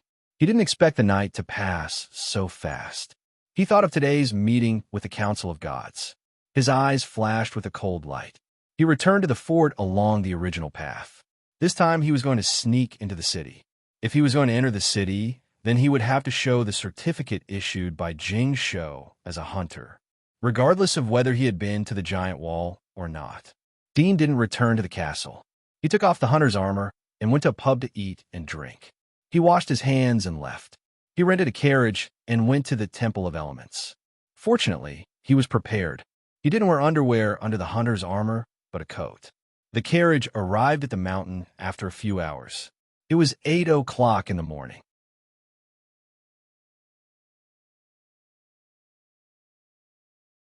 Chapter 3:11. Hello, Mr. Dean. Hello, Mr. Dean. Dean met other architects in the castle when he came out of the God Relic Tower. There were old and young architects. They took the initiative to greet Dean as soon as they saw him. Dean was already a celebrity in this castle. Everyone knew that this young man would become a senior architect in the future after the military crossbow was invented. There was even a glimmer of hope for him to become a master architect. Dean went straight to the Congress Temple after leaving the castle. He went along the stone path behind the hill. He met some architects along the way. Some of them recognized him and took the initiative to greet him. Mr. Dean, are you going to the Congress Temple? An ordinary-looking brown-haired architect asked Dean in a careful manner. Yes. Dean nodded with a smile. He wasn't surprised. Although he hadn't read today's newspaper, but the news that he had received an invitation from the Congress Temple must have spread throughout the temple. The brown-haired man's eyes were full of awe as he saw Dean admit it. Mr. Dean is worthy to be the most outstanding genius of the temple in the last 50 years. We're going to see you at the Congress. Although both of them were of the same rank, but his attitude towards Dean was more polite than that of the senior architect. I'm flattered. Dean smiled politely. The brown-haired man replied, This is recognized by the temple. Mr. Dean, you don't need to be polite. I've heard that the military crossbow you made played an important role in the recent war. It solved the urgent need of the military. It's amazing. Dean felt that he wanted to be close to him, so he didn't say anything else. He maintained a smile. You flatter me. If he said too much, it would be hard to avoid the other party taking advantage of the situation to pull out more flattering words. At this moment, he suddenly understood why those celebrities of the old era had a large group of assistants following them. At the very least, when they were recognized, they didn't want to say too much, but still had to maintain a friendly attitude. At this time, they could leave it to their assistants to be the bad guys and block the crowd of fans. Dean was followed by dozens of architects. In addition to primary and intermediate architects, there were 2 senior architects. But they were civilians. In the temple, the status of a civilian architect was relatively low. Their connections were far less than that of an aristocrat architect. Once an aristocrat became an architect, even if it was just an intermediate architect, their family would develop rapidly. There were hundreds of figures standing in front of the temple. There was no doubt that they were waiting for the end of the meeting. Outsiders were forbidden to watch the meeting, but once it was over, they would be able to see the summary announcement of the meeting. They would be the first to know if there was any major event that happened. Dean's arrival immediately attracted everyone's attention. The previous brown-haired youth spontaneously escorted Dean and let the people in front of him make way for him. Dean passed through the crowd and stood in front of the temple. The god's servant at the door recognized Dean, but he still asked him to show his identity medal. After the verification, he respectfully invited him in. This was the first time that Dean had come to the temple. The temple was extremely magnificent and solemn. It gave him a sacred feeling that couldn't be profaned. He knew that this was one of the few places that could decide the fate of all the people in the outer wall. Dean stepped into the temple and came to the second floor of the conference room under the guidance of the maid. The conference room was rectangular and more than 10 meters long. The layout and color of the items in the room incomparably rendered the solemn atmosphere. There were 4 people sitting in the conference room. All of them were over 50 years old. There were some white hairs in their hair. One of them looked to be nearly 70 years old. He had white hair and wrinkled skin. His expression was incomparably indifferent. Several people who were talking to each other looked at Dean as he entered the council room. Dean greets the seniors. Dean took the initiative to greet them in a modest manner. A short and fat old man with a mustache stood up and said, I didn't expect the genius in the rumors to be more handsome than I imagined. Good, good. Another old man with a wide face laughed. Dean, there is a small meeting today. Everyone hasn't arrived yet. You should wait for a while. Dean saw that there was no malice in the old man's smile. He nodded and stood aside. The chunky old man didn't ask him to take a seat when he saw him standing. It seemed that he didn't do anything wrong. In their eyes, his identity wasn't enough to take a seat. If he took a seat, it would be a kind of disrespect. In some places, etiquette and rules were very important. They wouldn't forgive you just because you didn't understand it for the first time. After a moment, 3 more people arrived. 2 men and 1 woman. There were a total of 7 people in the conference room. Everyone is here. The last person to arrive was an elegant old man. He glanced at everyone and glanced at Dean, who was standing next to him. He didn't say anything but said with a smile, "This small meeting mainly talks about 2 things. The first is about the youngest genius in the history of the temple to win the epic medal, Mr. Dean." Dean's expression didn't change as he quietly listened. "Mr. Dean, please come to me," the elegant old man said to Dean in a friendly manner. Duddian nodded and stood next to him. "Nice to meet you. My name is Serene." The elegant old man smiled. "Today's discussion is related to you. We know that you used to be a hunter before you joined the temple. I believe you have read the recent newspapers. Although the news about hunters is only published in the noble newspapers and the civilians are not aware of it, but your identity has been questioned by the nobles." Dean's eyes lit up. He knew that he didn't guess wrong. "Therefore, we hope that you can give up your profession as a hunter and become an oracle completely. Of course, if you want to learn other things or have other hobbies, such as music or poetry, we still welcome you. I heard that you are quite talented in poetry, and you have even been praised by Master Tiza. My granddaughter likes your poems very much." Cedron laughed. "Yes," the stout old man said, "you are still young. Being a hunter is too dangerous. If you meet with an accident outside the giant wall, it will be a loss for all of us. You should wholeheartedly replace God and spread the power of God," the 70-year-old old man indifferently said. Dean smiled. To put it bluntly, being a hunter was not a good thing. Music and poetry were arts that were deeply loved by the nobles. They could bring a better aura to the person's identity. So naturally he would support him. "All right," Dean simply said, "but you all know that I am indebted to the Ryan family. The New World Consortium, founded by the Ryan family, has rented a passage outside the giant wall. They haven't relied on hunting to get back their capital. So the Ryan family hopes that I will teach them some hunting experience and the situation outside the giant wall when they recruit new hunters. I will completely give up hunting when they don't need me anymore." "Humph," the 70-year-old old man snorted. "Nonsense. You are a dignified architect. How can you mix with such low-level hunters? They are all lunatics and half-demons. Haven't you heard of the saying, 'Eyes peep into the darkness, and you will get used to it'? If you stay with them for a long time and deal with monsters for a long time, you will become as violent and cruel as the monsters. You should completely stay away from them. You should stay in the temple to study and purify your mind."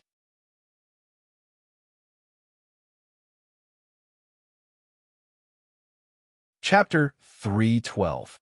Humph. Sophistry. The 70-year-old man snorted. "Do you think that you can despise everything just because you got the epic medal? When the sun rises, the darkness has already retreated. Why fight? How many people can you create a work of invention to replace the God of light to spread the gospel of the Lord? How many people can you benefit by hunting monsters? Can't you tell which is more important?" Duddian calmly said, "I said that I can quit as a hunter and concentrate on research. But I hope that you won't despise the hunter profession. If there are no hunters hunting monsters outside the giant wall, then what can you research? What do you know about the outside of the giant wall?" "Presumptuous." The 70-year-old man stood up and glared at Duddian. "What are you talking about? Don't you have any etiquette? No wonder you are a peasant. You can't change your bad habits, even after entering the temple." Dujian's face was cold. "If you want me to respect your age, then I hope that you will show me the cultivation that belongs to your age." "You." The 70-year-old man was so angry that his eyes were wide open. "Well, Mr. Dean, don't be rude. Arson, don't bother with the younger generation. Mr. Dean comes from a civilian family and used to be a hunter. It's inevitable that he will have a bad temper. Please forgive him." The old man tried to persuade Duddian. The 70-year-old man, Arsene, looked at him and restrained his anger. He coldly looked at Dudien. Based on your words today, I can conclude that it will be difficult for you to touch the toe of the Lord's boots in the future. In the Temple of Elements, Lord referred to the god of light, and toe referred to the master. The origin of the word Lord came from the early days of the temple. There was a master who had been awarded a prize. He said that he had only touched the toe of the Lord's boots. He had only seen the tip of the iceberg. Later on, this sentence became a popular saying of many masters. A lifetime is long. Don't talk too much, Dudien indifferently said. The old man in his 70s snorted coldly and sat back in his chair, not saying a word. He had seen too many geniuses and knew how proud they were. Dean was undoubtedly the most dazzling one among them.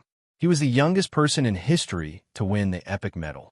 Therefore, he sighed, "Both of you, forget it. Mr. Dean has agreed to quit the hunter profession and will no longer go outside the giant wall. It shows that he knows the big picture. Arsene, you don't have to follow the younger generation."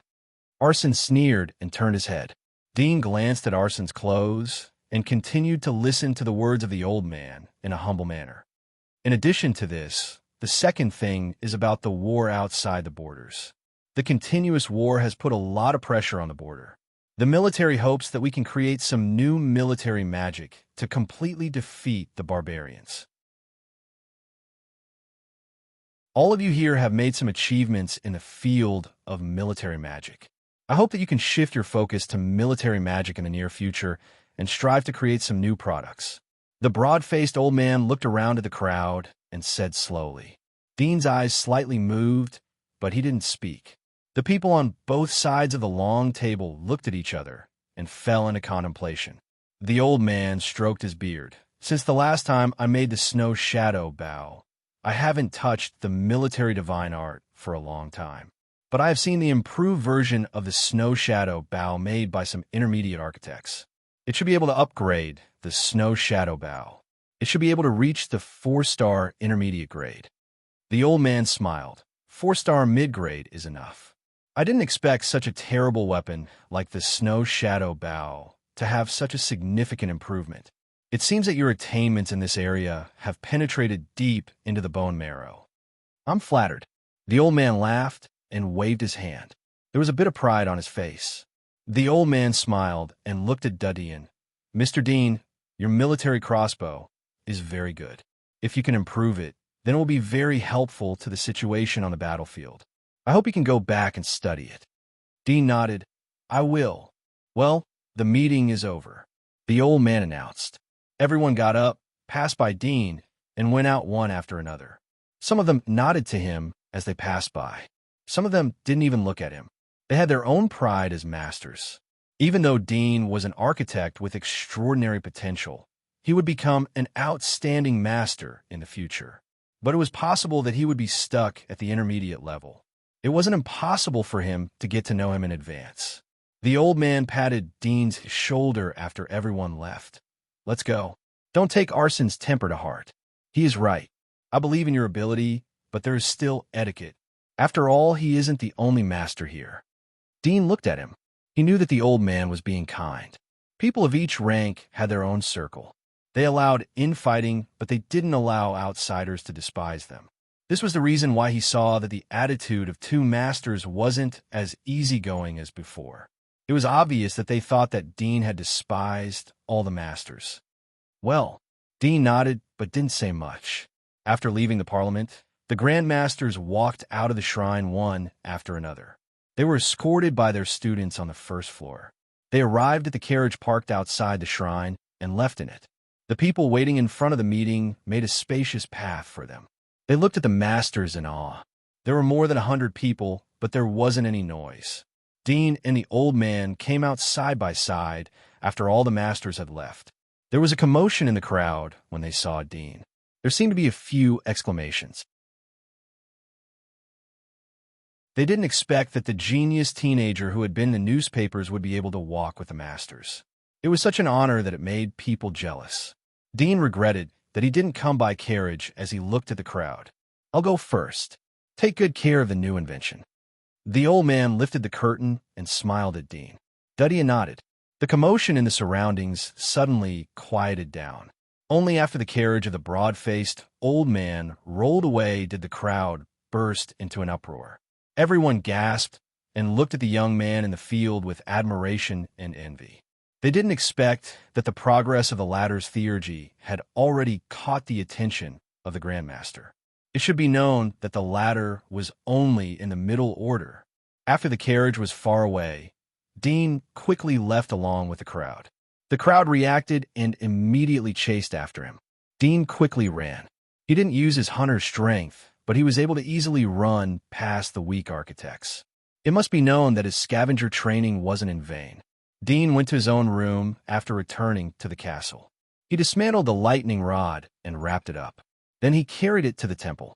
This time he directly took the public carriage in the castle. Dean got off the carriage and dragged the suitcases down. He carried them with both hands and entered the temple.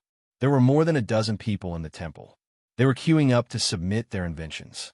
Dean came to a queue and waited for the 4 people in front to leave.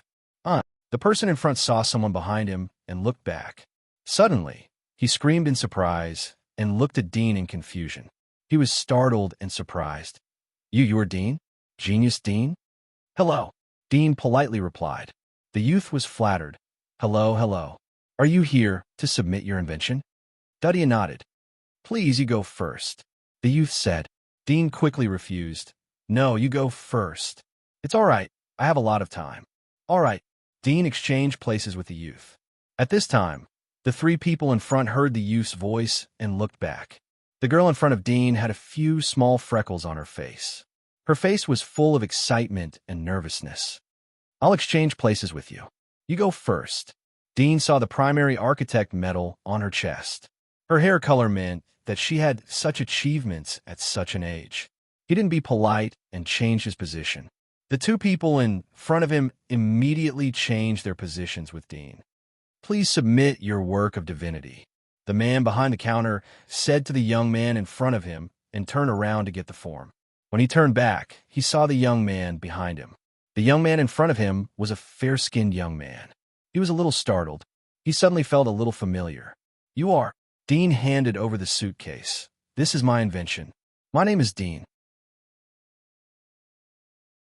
He handed over another folder.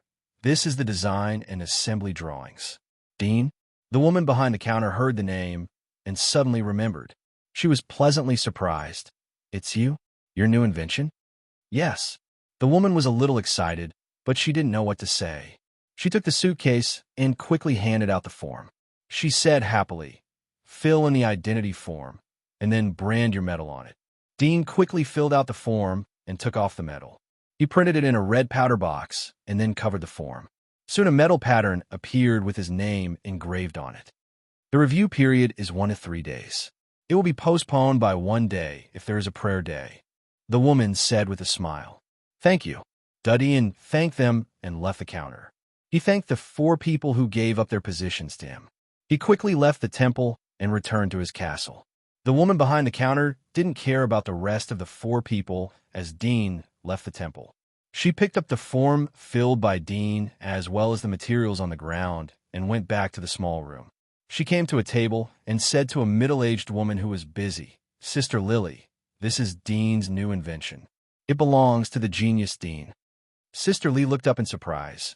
Is it his? She took the form from the woman's hand. She was startled when she saw the metal stamp on it. I know. You can go now. The woman nodded and left the small room after she put down the things. After she left, Big Cicely quickly stacked the suitcases on the ground and called a guard next to her. You carry these and follow me. Yes, the guard replied. Half an hour later, Sister Lee and the guard appeared in another castle and handed the suitcase to the staff behind the counter of this castle. The staff behind the counter saw the red mark on the suitcases. They knew that it meant priority review. They immediately sent people to the priority channel. The 2nd floor of the 9th castle. Tea room. A slender woman was sitting in front of the piano. She was playing melodious music. The music was like a gurgling spring that surrounded the hall. There was a tea table under the piano. Ivissa took the tea from the table and poured it into the empty teacup in front of him. It was an old hand that picked up the cup of tea. The face of the old man was the same as Arson who Dean had just met. "Don't you think it's annoying?" Arson drank the tea. There was still some anger in his tone. "You think that you will be a master in the future after getting the epic medal? Oof. Geniuses are always like this." Ivissa laughed. Arson said in a bad mood, "What genius? Which one of us wasn't a genius when we were young? Which one of us wasn't a genius to reach this step?" Ivissa slyly smiled. Copenhagen wasn't one. He was 60 years old when he started as a primary architect, but he soared to the sky and entered the Hall of Master. That's an exception. Arson rolled his eyes. How many of us are late bloomers like him? Look at the primary architects.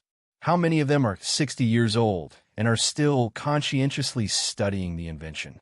Those who are in their 40s, have long been tired of the path of magic, bewitched by the music and music provided by the nobles in the outside world, indulging in worldly pleasures. These people are the vermin of a shrine. They should be expelled. It is indeed a long and boring road. There aren't many people like Copenhagen who have persisted for decades. Ivissa sighed. Arson snorted. Everything is a failure if there is no determination. Like this kid. So what if he is talented? Arrogant. Untouchables are untouchables. They won't learn how to eat in silence. Ivissa smiled but didn't reply.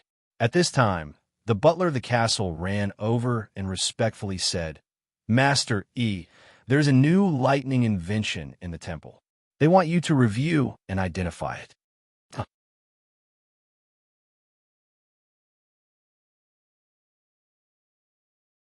Chapter 313. Lightning Faction. Ivissa was startled. Arson saw his expression and couldn't help but smile. "Congratulations. Although you don't have many lightning oracles, but every time a lightning item is born, it is always at least 2 stars. The destructive power of lightning magic is too great. If this is a military item, it will definitely play a great role in the war." "You are flattering me." Ivissa laughed. "I'll go and have a look. I heard that Harley's work is almost complete. Maybe it is his thing." "Well, I'll go back too." Arson got up. Both of them went out of the castle together. Ivissa also went to his own carriage after Arson left. They went to the Temple of Review. Dean ordered Sergei and Gwyneth to continue smelting the tungsten steel after he returned to the castle. This time they didn't cast a cage, but 10 meters long spears. The tip of the spear was attached with shark fin barbs. Each spear had a hole in the back and was tied with a thick tungsten steel chain. Each chain was more than 150 meters long. Each spear weighed more than 1,000 kilograms, including the chain. When the first shark spear appeared, Sergei, Gwyneth, Jean, Nicholas, and the others were shocked to see it. The tungsten steel spear was heavy and sharp. It was just quietly placed in the open space next to the furnace, but it made people feel a chill down their spines. It seemed that even the air around them was a lot colder. "Are you going to use this to hunt?" Sergei was shocked as he looked at the teenager who was standing next to the furnace. What kind of hunter's mind was that he could come up with such a terrible weapon? Dean continued to carve the model in his hand. He didn't reply as it was necessary to maintain a sense of mystery as the leader. The main purpose of the shark lance was to hunt the Great Splitter and other giant monsters in the future. It wasn't his original creation, but he had learned it from the super chip. In the Middle Ages, some fishermen would go to the sea to hunt great white sharks, whales, and other giant sea beasts. However, the size of the shark lance wasn't as strong as this one. It wasn't made of tungsten steel, and the ropes were linen ropes. Sergei and the others were amazed for a moment, but continued to work. Soon the remaining 7,000 kilograms of tungsten steel were used up. Dean contacted the Temple of Elements and bought another batch of tungsten steel. But this time he didn't look for Ellen, but another person. Although looking for Ellen would save him time, but he didn't understand Ellen's life circle. Moreover, he didn't have time to understand her life circle. If it was spread out, it would inevitably attract the attention of other consortiums. The production of the shark spear continued in the afternoon until the evening. After Dean finished carving the mold, the rest of the smelting work was handed over to Sergei, Gwyneth, Nicholas, and others. Although they didn't have much experience, but the skills involved in this matter weren't that high. They could basically master it after teaching them once. Dean went back to his room and took out a few rolls of snow paper. This was the paper with the highest level of craftsmanship. It was used by nobles. He spread out the snow paper and poured the ink into the quill pen. He pondered for a moment and then began to carve the design drawings. If other architects saw this, they would be very surprised because Dean's pen was very stable. Whether it was straight lines or curved lines, he drew them more accurately than a ruler. Even Gwyneth and Sergei would be surprised if they saw this. Such fine control of power was something that even veteran hunters couldn't achieve. Dean was used to it. The flexibility of his right hand was inseparable from the exercise of his left hand. It was also inseparable from his daily self-training in prison. Most people who entered a prison like the Thornflower prison would abandon themselves to despair.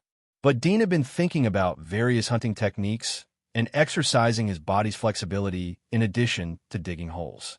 He firmly believed that one day he would be able to get out of there. It turned out that persistence was an advantage at some point. Whoosh!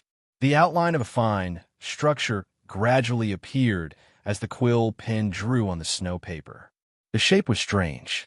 Only Dean knew that the things written on the paper would completely change the world and the entire temple.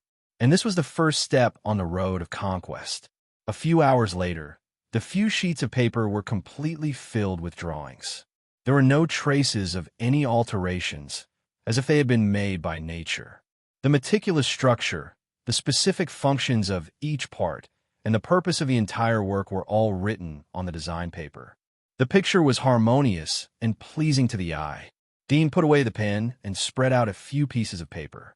He waited for them to dry before rolling them up and putting them into a silk bag.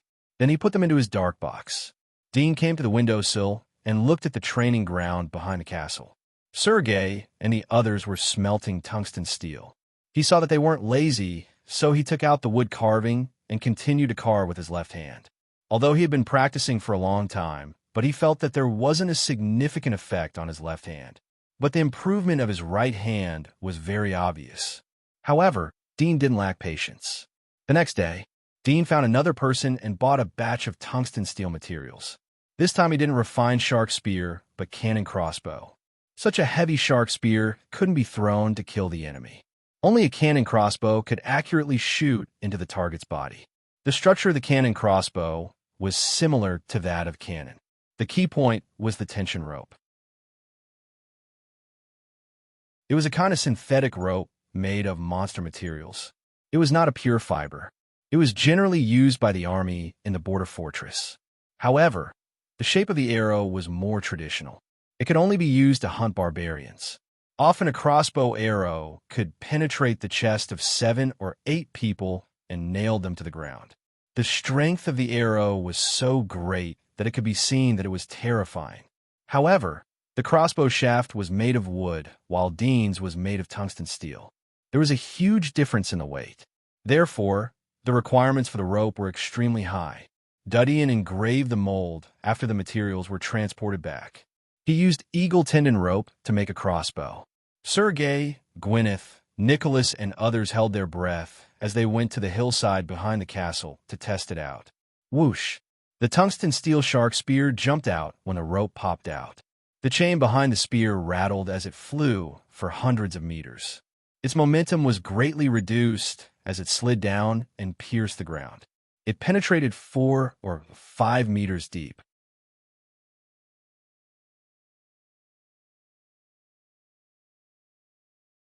Chapter 3:14. When Sergei and the others saw this, the look of expectation on their faces faded as they shook their heads and sighed. Nicholas said, "The weight of the spear is still too heavy. It doesn't have enough elasticity. It can only shoot 100 meters away. If it is used to hunt big guys, it would be difficult to hit the target. Moreover, the distance is too close and the shooter is in danger." Sergei nodded. Yes. Dean was lost in thought as he looked at the shark spear. Although he had expected the elasticity to be a problem, he still had to try. There were only 2 solutions. The first one was to reduce the weight of the spear and replace the material. The second one was to increase the elasticity of the crossbow. The lethality would be reduced a lot if he chose the first option, although there were many materials to choose from, but the lethality would be reduced. Even if the target was hit, the effect would be greatly reduced. As for the second option, the eagle tendon rope was the best rope at present. It had reached the limit of elasticity. Dean looked up and asked Sergei, Gwyneth, and others to put away the things. He needed more time to think about it. Back to the castle, Dean asked Nicholas to serve breakfast. He read today's newspaper while eating. He mainly wanted to see the movements of the temple and the Mellon family. The youngest epic medal winner in history. The creator of the legendary new textile machine and the 4-star military crossbow. Mr. Dean's new invention has been born. It is reported that the new invention isn't a wood one, but an extremely rare lightning one. Dean looked at the front page of the temple's newspaper. He saw that his news had occupied the front page.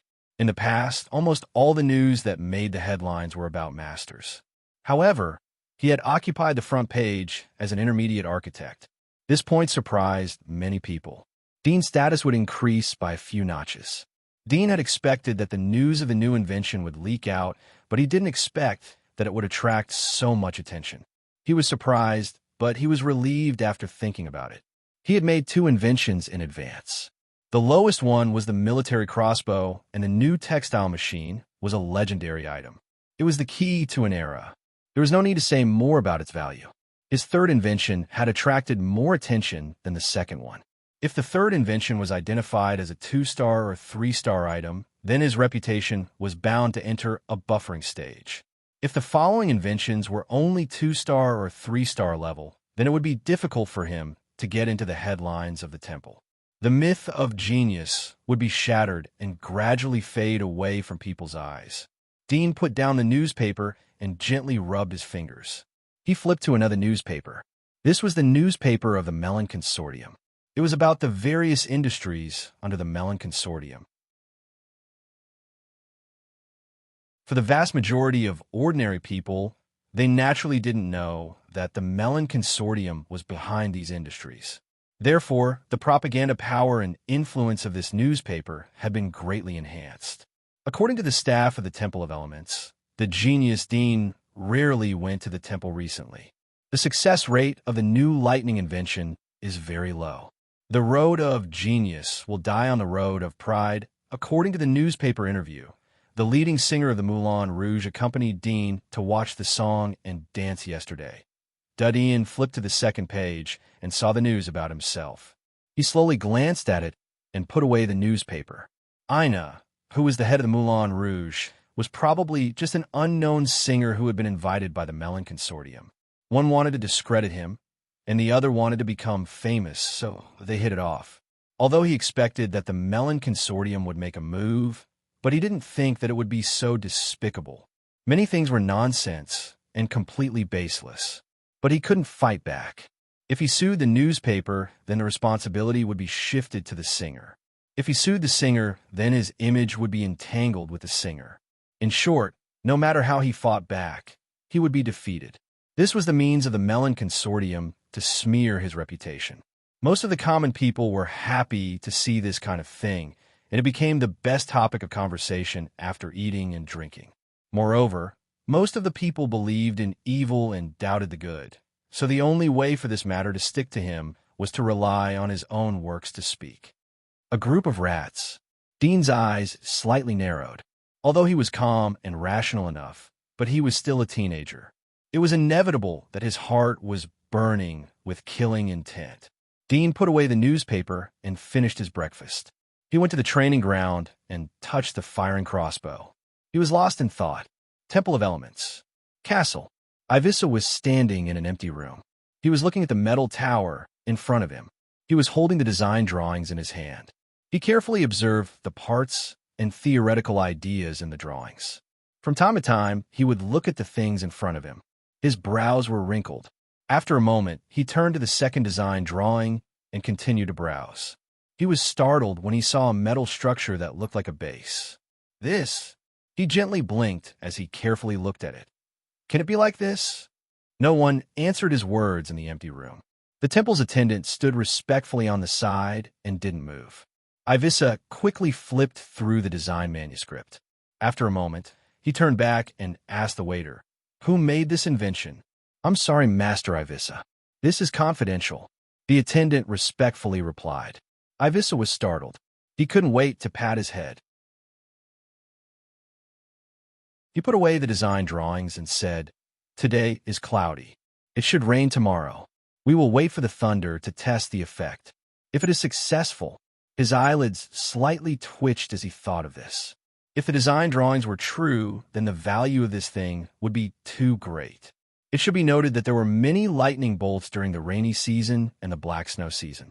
Many residents, including nobles, would be struck by lightning bolts. It was a small matter if the houses were damaged, but it would be terrible if people were crushed to death. Moreover, as far as he knew, the number of people who died from natural lightning bolts was at least a third of those who died from radiation. This was an extremely terrifying number. "Yes," the attendant respectfully replied as he heard Ivissa's words. Ivissa put down the design drawings and turned to leave the empty room. 2 days passed in the blink of an eye.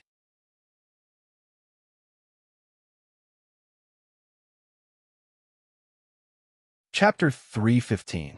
July 29th. The weather was gloomy. Dark clouds covered the sky over the giant wall. The turbid light was covered by the dark clouds. The air was a bit cold. The pedestrians on the street had put on the thick winter clothes of the black snow season and wrapped themselves tightly. In the commercial district, the residential district, the huge square of the slums, and in front of the temple of the Holy Church, there were already staff of the Holy Church building the altar. 2 days later, at the beginning of August, which was the first day of the black snow season, would be the routine prayer day. It was extremely grand. Whether civilians or nobles, they would pray to the great God of light at home or under the altar with the priests of the temple, asking for blessings so that the people would not suffer. On the top of a towering divine castle on Mount Daga, several divine emissaries were busy building a giant steeple to the highest point of the divine castle. The cold wind blew their magic robes and messy their hair. "Hurry up! Hurry up! Bury the wire first," a spirited old man commanded from the side. It was Ivissa. Several architects moved swiftly as they pulled the wire down the groove on the ground. Do you think this thing will work?" Another short, skinny elder asked casually. Ivissa shook his head. "It's hard to say. We will know when the lightning comes. In any case, this thing has put forward many concepts of lightning faction. Even if it doesn't succeed, it can barely be classified as a 3-star item." "That's good." The short old man nodded. This man should have a deep understanding of the power of lightning. He knows how to use the latest plastic material as an insulator. Perhaps it is the work of Bello. He has been studying lightning for decades. Now it's time for him to be promoted to master. Ivissa faintly smiled but didn't answer. Bello was a friend to the short old man. Naturally, he was favored by the latter. But in Ivissa's opinion, there were no less than 3 people who had the talent to make this thing. The only thing that made him regret was that he had asked his students 2 days ago. But they weren't the ones who made this thing. Otherwise, he would be proud of himself. Rumble. At this time, a muffled sound of thunder echoed in the sky. Ivissa and the short old man were startled. Their eyes lit up as they said, "Get ready. Everyone retreat." The architects who were busy in front of the steeple quickly finished the final work. They quickly retreated and followed Ivissa and the short old man to leave the place. They went to another high-rise building next to it. Ivissa and the short old man wore binoculars that were covered with plastic protection. They looked up at the gloomy clouds. A heavy rain was imminent. At this time, a staff member of the Divine Hall brought a few large umbrellas for them to use when it rained. Ivissa looked back and was shocked. "Take that thing away." "Do you want to kill us?" The architects also noticed the mistake of the young staff member. The latter was at a loss and nervous. They rushed forward and snatched the umbrellas from his hands. They threw it in the corridor behind them. The umbrellas were made of metal. It was easy to attract lightning. One of the architects shouted, "Bastard! Are you blind? You dare to let us hold the umbrellas here? Get some raincoats." The young staff immediately realized his mistake. He was so scared that his face turned pale. His legs trembled as he answered in a trembling voice and hurriedly turned around and ran away. After a moment, Ivissa and others put on raincoats as they stood on the floor. Rumble, thunder, and lightning swam in the dark clouds. Electric snakes tore through the sky and lit up the gloomy world. It was as if it was daytime in an instant. The short old man whispered as he stared at the steeple giant, "You have arranged the iron to attract lightning. When the lightning comes down, it will definitely hit." Ivissa squinted his eyes as he looked at the steeple giant. Boom! The sound of thunder suddenly echoed. The pressure in the air decreased as the humidity gradually increased. After 7 or 8 minutes, Ivissa felt cold in his nose. It was a drop of rain. He looked up at the sky and immediately put on his rain hat as he waited quietly. Boom! A thick purple lightning crossed the sky. It seemed as if a flood dragon was leaping. The purple lightning split from the middle and fell on the metal pole on top of the steeple giant along with the drizzle. The bright purple lightning twisted 10 meters away from them. It seemed as if the steeple giant was the hand of a god. It caught the lightning snake from the clouds and held it in its hand. Ivissa and others' pupils shrank. They felt a slight numbness on their skin and scalp. Their whole body was aroused with goosebumps. Their blood couldn't help but speed up. They were shocked by the magnificent scene in front of them, but they were also stimulated by the electrostatic field attached to the lightning. The lightning stayed on the retinas for less than 2 seconds. Then it gradually disappeared. The steeple giant was still intact. Ivissa and the short old man raised their binoculars to look at the steeple giant. They found that there was no trace of damage on the ground.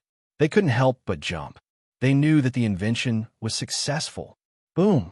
Another bolt of lightning struck down, hitting the giant's spire and wrapping around the metal pole. When the lightning disappeared, the ground was still and scathed. At this time, the rain was getting heavier and the lightning was getting fiercer. Rumble! The lightning was pulled down from the sky and hit the steeple giant. Ordinary lightning rods naturally couldn't have such a high rate of lightning. But in order to verify the effect of a lightning rod, Ivissa arranged a lot of iron around the lightning rod. It greatly increased the probability of lightning falling. At the same time, because of the giant wall, it had some influence on the climate. The height of the clouds was generally lower than outside the giant wall. This was one of the reasons why lightning was one of the main disasters inside the giant wall. The lightning rod was unscathed in the continuous lightning strikes. Ivissa and the others watched the scene of lightning flashing more than 10 meters away. They were shocked at the beginning, but gradually intoxicated by the magnificence of the lightning. It was like watching a great art exhibition. The rain lasted for more than 3 hours.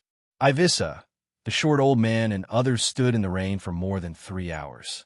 Even if they were the highest master of opera or music, they wouldn't be able to stand in the rain for more than 3 hours.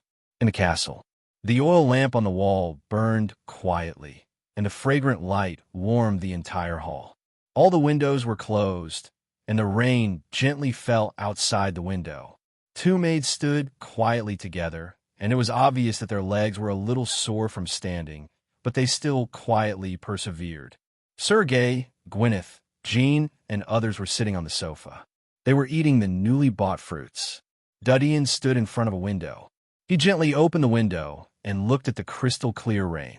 Although it looked clean and bright, but he could see that the water was light black. Naturally, it wasn't because the ground was too dirty. "Master, are you cold?" Nicholas came forward and asked in a respectful tone. Dudian didn't look back. "Come here." Nicholas was startled, but still took a small step forward. Dudian asked, "What do you see?" Nicotine was taken aback. He looked out of the window and asked doubtfully, "Rain? Where does the rain come from?" "Of course it comes from the dark clouds." "Where does the dark clouds come from?" This slave doesn't know." Dudian was silent. He seemed to be lost as he whispered, "Have you ever thought about the meaning of human life?" Nicholas was slightly startled. His eyes flashed as he said, "This servant does not understand such a philosophical question. I only know that my purpose here is to serve you well. Although I have offended you many times in the past, and my heart is rebellious. But now that I am old, I do not want to struggle anymore. I hope Master can trust me once more."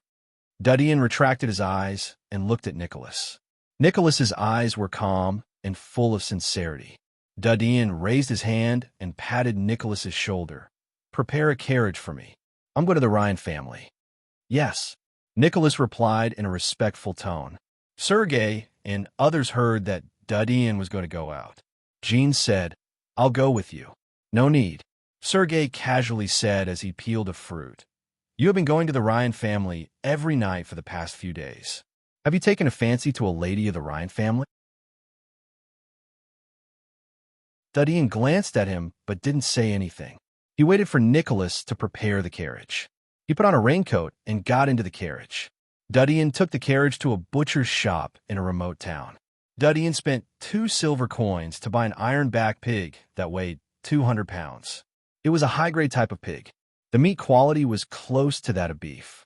Like last time, Dudian asked the butcher to slaughter the iron-back pig and put it into the carriage. Then he drove the carriage to the suburbs. He left the carriage in a small-town hotel near the fortress. He asked the proprietress to clean the carriage and take good care of it. He dragged the iron-back boar that he had tossed into the bushes outside the town and left quickly under the cover of the night. After a while, he arrived at a remote place in a stronghold. As he had expected, the patrols were relatively loose on rainy days. Moreover, this stronghold was remote, and the barbarians had never attacked this place before. As a result, the number of guards here was not bad.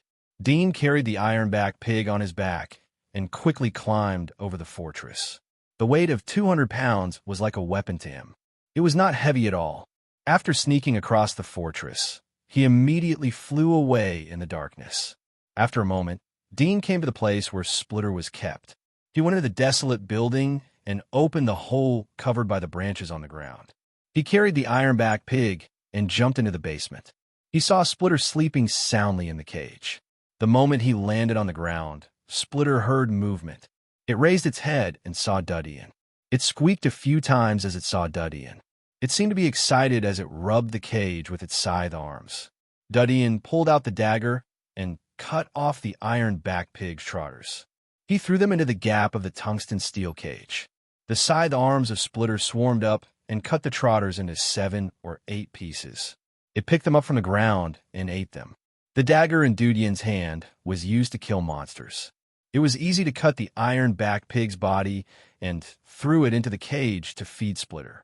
In just a few days, the color of Splitter's carapace was slightly darker than before, but there was still a layer of color that hadn't faded. It looked like the paint was applied unevenly. Dudian had seen the previous Splitter that he had killed. The color of the whole body had changed to a very dark color in just 5 days. The carapace and scythe arms looked very strong and hard, but Splitter was a bit miserable. It had been 4 days, but it didn't grow much. The color of the carapace hadn't completely changed. The main reason was that the nutrition it ate was too poor. "Little guy, be obedient.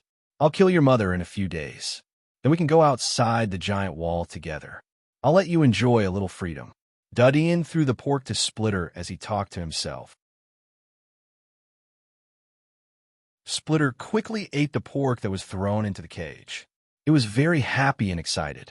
After all, it was the only meal it had every day. Dudian put on a raincoat and took out a small sachet that was hanging around his neck. It was different from the other sachets. It didn't contain spices, but the blood and dried shell of Splitter. Dudian returned to the giant wall after leaving the basement. After several back and forth, Dudian was familiar with the route. Half an hour later, he bypassed a desolate mountain range. Suddenly, he saw a shadow swaying at the foot of the mountain in front of him like a ghost. Dean was surprised. He fixed his eyes on them and couldn't help but be startled. He saw that in the drizzle, the silhouettes were connected to each other. It looked like more than a dozen people. These people were in a team, holding strange long weapons in their hands, quietly moving in one direction. Dudian's heart skipped a beat. Barbarians? He quietly pushed aside the grass and approached. He immediately saw the appearance of these people clearly. Some were tall, some were short, but their skin was dark and rough. They looked like people from remote tribes like India in the West in the old era. They had beast tooth collars around their necks, and in their hands were weapons inlaid with beast bones and wooden sticks. At their waist were fine short knives. They seemed a bit out of place. Dudian thought of the knives he had picked up last time outside the giant wall. His face slightly changed. He didn't think that the knives were really used by barbarians. He saw that the barbarians didn't have raincoats. They didn't care about the rain falling on their bodies. At the moment, the barbarians went to a steep wall that was overgrown with weeds.